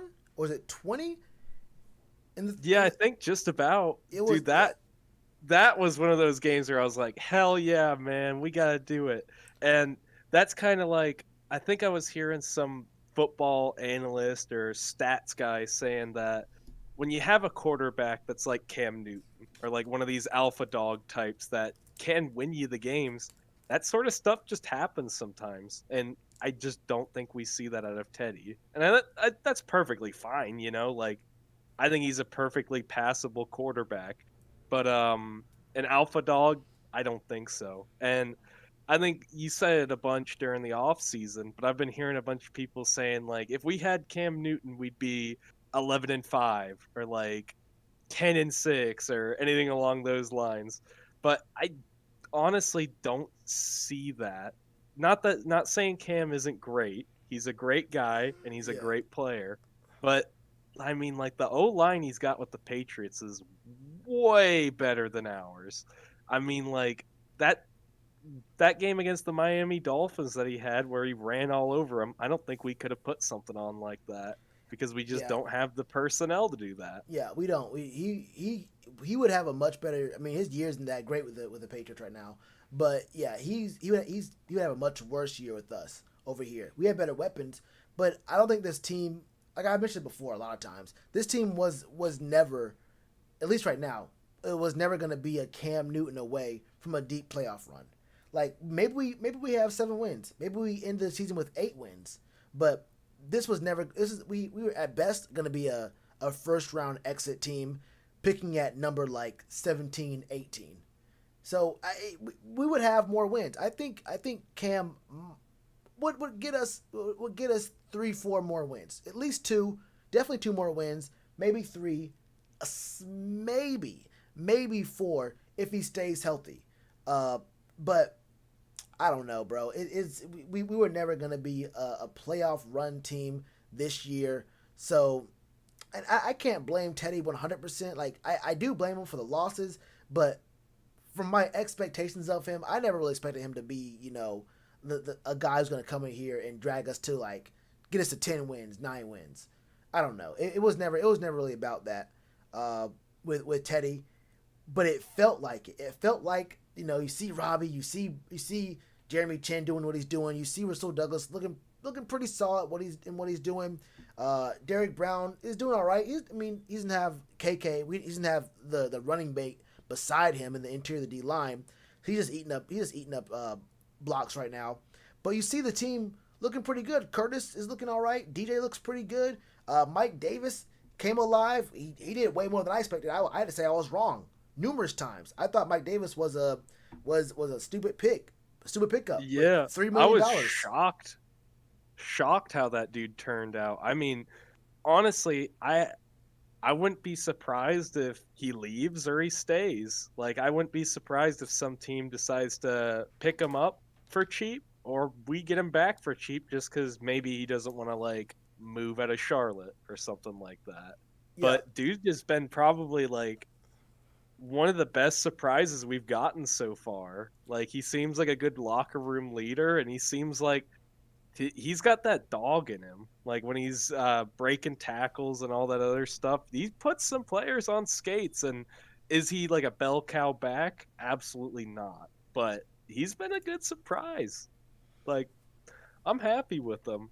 And I think the number one thing that I can say is that I mean, I've been hearing people saying stuff along the lines of like, "Oh, last year was better than this year," or something along those lines. I'm like, really? You guys want Perry Fewell back? You want Dante Jackson getting burned by some dude they got off witness protection? You want all these dudes retiring? You want the pain back? Like, I'd rather have this young core of guys that were grooming to be the next squad in a sense, rather than holding on to like we had Julius Peppers a while back and just watching these dudes realize, oh shit, maybe I'm not going to see another Super Bowl. This is a lot better of a situation to be in than like, if I were a Tampa Bay Buccaneers fan right now, I would be freaking out because they're one Tom Brady injury away from wasting their championship window.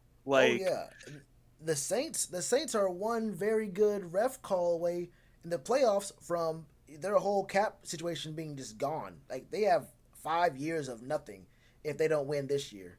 Like, they have to win. So I mean, we're in a decent spot. I could definitely see us using Mike Davis. If we keep Mike Davis, I could see us if we keep Mike Davis, Curtis Samuel walks. I would not be surprised if we have Mike Davis be our running back and we use C-Mac in the way that we always thought that Curtis will be used. Where he comes, he's playing running back sometimes, but he's out in the slot sometimes, maybe even out wide sometimes, and we have them rotating a little bit more, but it's mainly Mike Davis, and you get to preserve C-Mac. He's playing more receiver, which he can play very well, and he can also go in there and be a running back on any given down. He can even start in the backfield on downs and then go out wide. You can do all the trick plays you want to that we've done with Curtis Samuel at an even higher level, at an even higher clip with C-Mac. And that way you get to have that longevity with his contract. You get to keep Mike Davis. He's not gonna be a 1,000-yard rusher, but he'll be good enough to have a 1A, 1B with C-Mac, and you can be a little bit more creative in your offense, more so than, all these slants and whatnot. And with C-Mac being a receiver, that's one less guy you have to worry about re-signing in the offseason. Definitely. I'm trying to think. I don't think I got too much more that I'm thinking about with Pantherland. I mean, I think the number one thing I'd say and the message that I'd send out to everybody is just like, hang in there, keep pounding. We're gonna get through this. Every team always has their down period. Like, I think there's a lot of teams going through that. And if anything, maybe this is almost a blessing in disguise to have this year of all years be the year that we stink. I mean, like, I was at the game yesterday and everyone was wearing masks and like not having fun. Like, fun was the last thing everybody was having over there. They were all like, oh man, this offense sucks. I hate wearing a mask. It's hot out here, blah, blah, blah. But I'll just keep pounding. We'll get through it. I trust in Rev Rule. That guy's got something. Oh yeah. I definitely trust the system we have in place now. I think. Look, the only thing is if Marty Herney somehow, some way gets up out of here, whether it's before the draft or after the draft, I think you have to fire him after the draft. It's gonna be hard to get a GM or a president of football operations unless you're having Matt Rule do the drafting. I don't know about that. I don't know what the situation is with that. But I wouldn't give him that yet. but if you get rid of Marty Herney after the draft, I would have 100% confidence in the direction this team is moving. I mean, look, we were put in a bad spot. We were in a horrible spot several years ago. We look to be building in the right direction. Going and look, the schedule was never going to be 1 year. The schedule was never going to be 2 years. It was going to be, maybe year 3 you see a spark, and maybe year 4 it's like, hold up, we can make a playoff run in year 4. This year and next year are all about building, and then after that, I think we're gonna have an actual product on the field, and we'll have fans in the stadiums, and it'll be actually profitable having this good of a product on the field. Simple as that. Yeah. I think you brought up Marty Herney. I wouldn't be surprised if they almost like demote him in a sense because from all I've heard, like from insiders, everybody else, David Tepper like loves Marty Herney. He Oh, yeah. loves that dude. But I don't think that dude is like the best at signing contracts. I think he's like a good scout. I think he can find some good talent in the first round. So I wouldn't expect him to like Be gone. vanish. Yeah. I bet he's gonna hang out at some point. He's probably like the one guy that That's- will remain from the Jerry Richardson era. That's fine with me. If he's just hanging out, collecting a check, and it's not even touching the cap, I mean, that's cool. Make your money, bro. If you're friends, look, give your friends jobs, because hopefully I'm friends with someone who has friends with someone who owns a NFL team at some point, and I can't have them saying, well, you didn't want Marty Herney to get a job because of his friends. Like, no, get a job because you're friends, collect that check, and maybe someday, I'll have someone who owns a team, any team. If it's the Panthers, that's what's up. If it's not the Panthers, I mean, I'll get a cushy office job with any team, honestly. But I mean, even if it's the Washington football team, hey, it's a job. gotta- You probably don't gotta do much. gotta collect that check. Let's go ahead and just sign in, just clock in, and my boy gonna handle everything for me.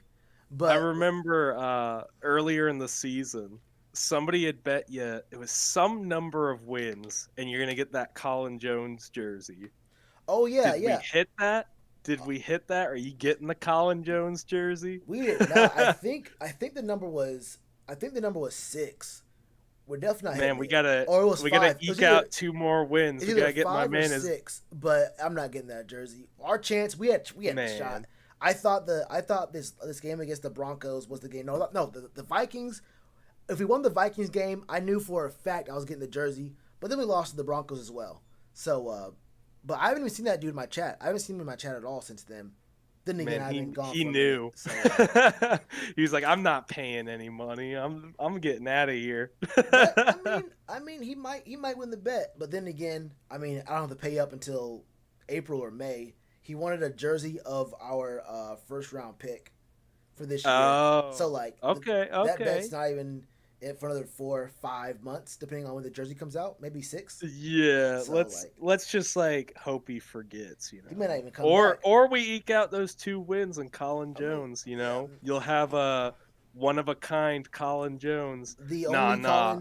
only Colin Jones jersey, and I need it signed, dated. Yeah, yeah. I need him to be wearing it. Come through, give it to me. Oh yeah. He'll come through the doors. He'll be like, "Hey man, I heard you're a big fan. I was off driving my supercar outside with a bunch of girls, and we were about to go win the Super Bowl. But I thought I'd drop this off for you."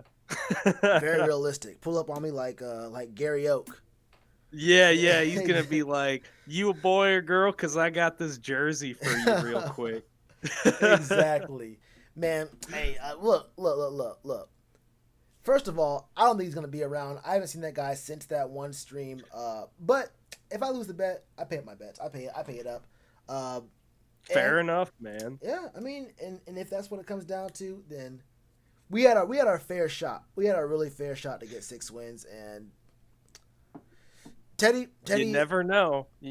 Maybe Colin Jones will work his magic behind the stage and like get Teddy Bridgewater to throw it deep a few times. You never know. I mean, well, actually, low key. I mean, the Week 17 matchup against the Saints, they might rest people if they find out they can't really go up or down in their spot, and we might find a trap somewhere. I don't know between. I hope so, but also I'd rather I heard lose. someone bring this up. I think they're undefeated in the division right now, and that's going to be like their last game in the division. And Sean Payton's kind of a dick, so I wouldn't be surprised if he's like, "Yeah, just gonna put that on the resume. Undefeated that one time, that year that we lost because the Vikings somehow snuck into the playoffs and screwed us over again."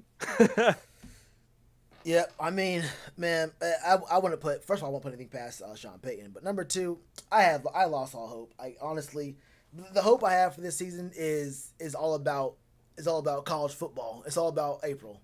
My hope for this year is all about April. And then and then January when my refs handle the Saints. I got my refs handling the Saints. So that's my football year. My football season is January, when my boys get me this win real quick, and then April when we find out what the future looks like.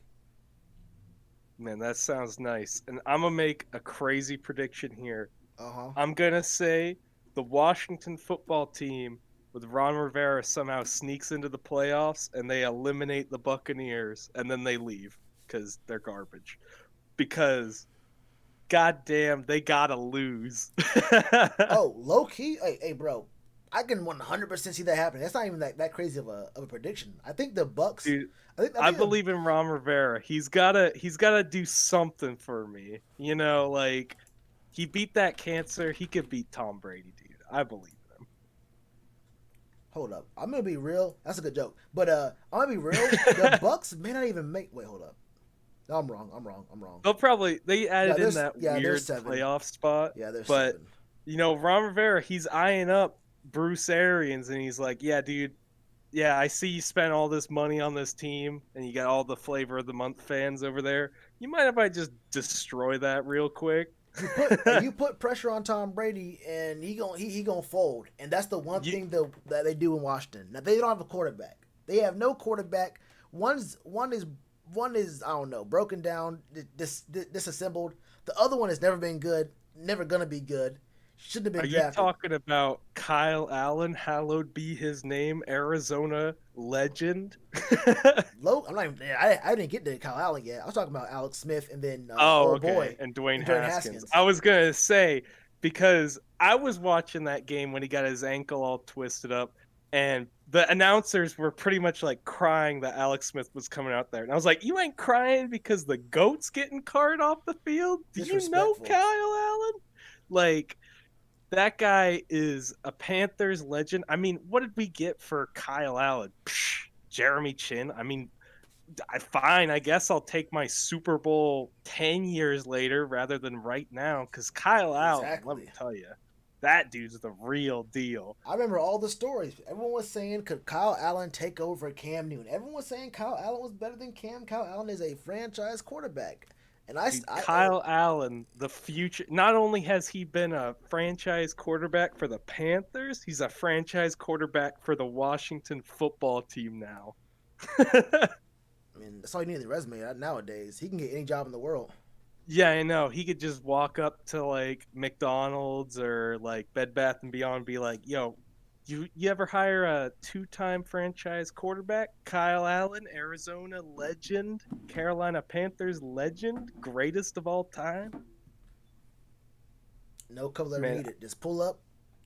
Just say, you know who I am. You know who I am. Just say, look, okay. You're Kyle Allen. You got that Where's really my name big tag? head. I don't need a name tag. I'm signing. I'm clocking in right now. Just pull up. Don't park. Your car's just right there in front of the door. I'm clocking in. We'll get someone to park that for you. Who's the manager? All right, park my car. Where's your office? Oh, okay, gotcha. All right. Putting my feet up real quick. Take a quick nap and then have excellence come out. It's excellence coming out no matter what you do.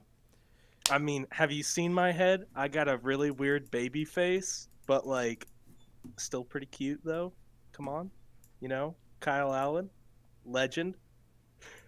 Man, but I'm just stalling here talking about the greatest of all time, Kyle Allen, hallowed be his name, the Arizona legend, best football player to ever come out of Arizona. and usually I would be 100% down with this, but I gotta use the bathroom bad. So I'm about to end this stream right now, my brother. Man, dude, we had a good talk. I feel you. We had good talk, we man. had a really good talk. I think you brought up some really good points. Definitely. Hey, I didn't know that doing these calls and whatnot was actually this is actually like real fun. I ain't gonna lie to you. So I'm doing this a lot more. I'm glad to hear that. I might keep doing Discord. I may set up a phone line. I think a phone line would be more convenient for some people. I don't know. Yeah, that seems like a lot of work. Maybe it isn't. I don't know. But but I'll figure that out at a different date. I'm definitely gonna keep doing this this interactive stuff though, for sure. Definitely for sure. Yeah, no, it's good content, I'd say. Oh hell yeah, hell yeah. Got some really good takes. some colder takes, some hotter takes, and someone sparked a question in the chat that I might have to do a video on. That really got me thinking. But Well, hell yeah, man. Yes, I'm sir. glad to see you're back from moving or doing whatever you were doing, you know? Oh yeah, 100%. Good to be back. Good to start doing these videos again and not just all these live streams. But time to get down to business and start grinding again because we have a lot to talk about after this season. As soon as the season's over, it's nothing but worrying about the draft, free agency, trading, who did good, who didn't do good, all that stuff, man. But yeah, hell yeah, man. I'm about to go ahead and call this stream. I'll let you go to the bathroom now, man. All right, thanks for coming through, bro. Good talk. Take care, man. Good talk. All right, y'all. We had a good stream. Look, man, this is a lot longer than I thought it was going to be. What has it been, 4 hours? Y'all know me. After an hour, I don't know what to do. After an hour, I feel like I've been on the front lines of Normandy for 16 hours. So you can only imagine, 4 hours right here. I'm surprised Claire stayed asleep the whole time. Usually she'd be, walking in and out, all that stuff. But I got some business to handle. I got a hot date in the other room, so I'm gonna handle that real quick, man. When this is over, Charlotte Hornets, I'm gonna start trying to do some Hornets content very soon. I missed this game. If I can find the full Hornets Raptors game on YouTube or somewhere tonight, I may do a video on that game tomorrow, or I might just watch highlights and base my video off the highlights. Who knows? But I definitely want to do some Hornets content for sure. Definitely after the season, but maybe even sooner than that because the season starts next week.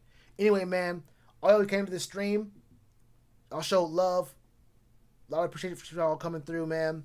I'm about to be out of here. Y'all make sure y'all wash your hands, cover your face, all that. By this point, it's been 9 months, man. You know the drill. And as always, keep pounding,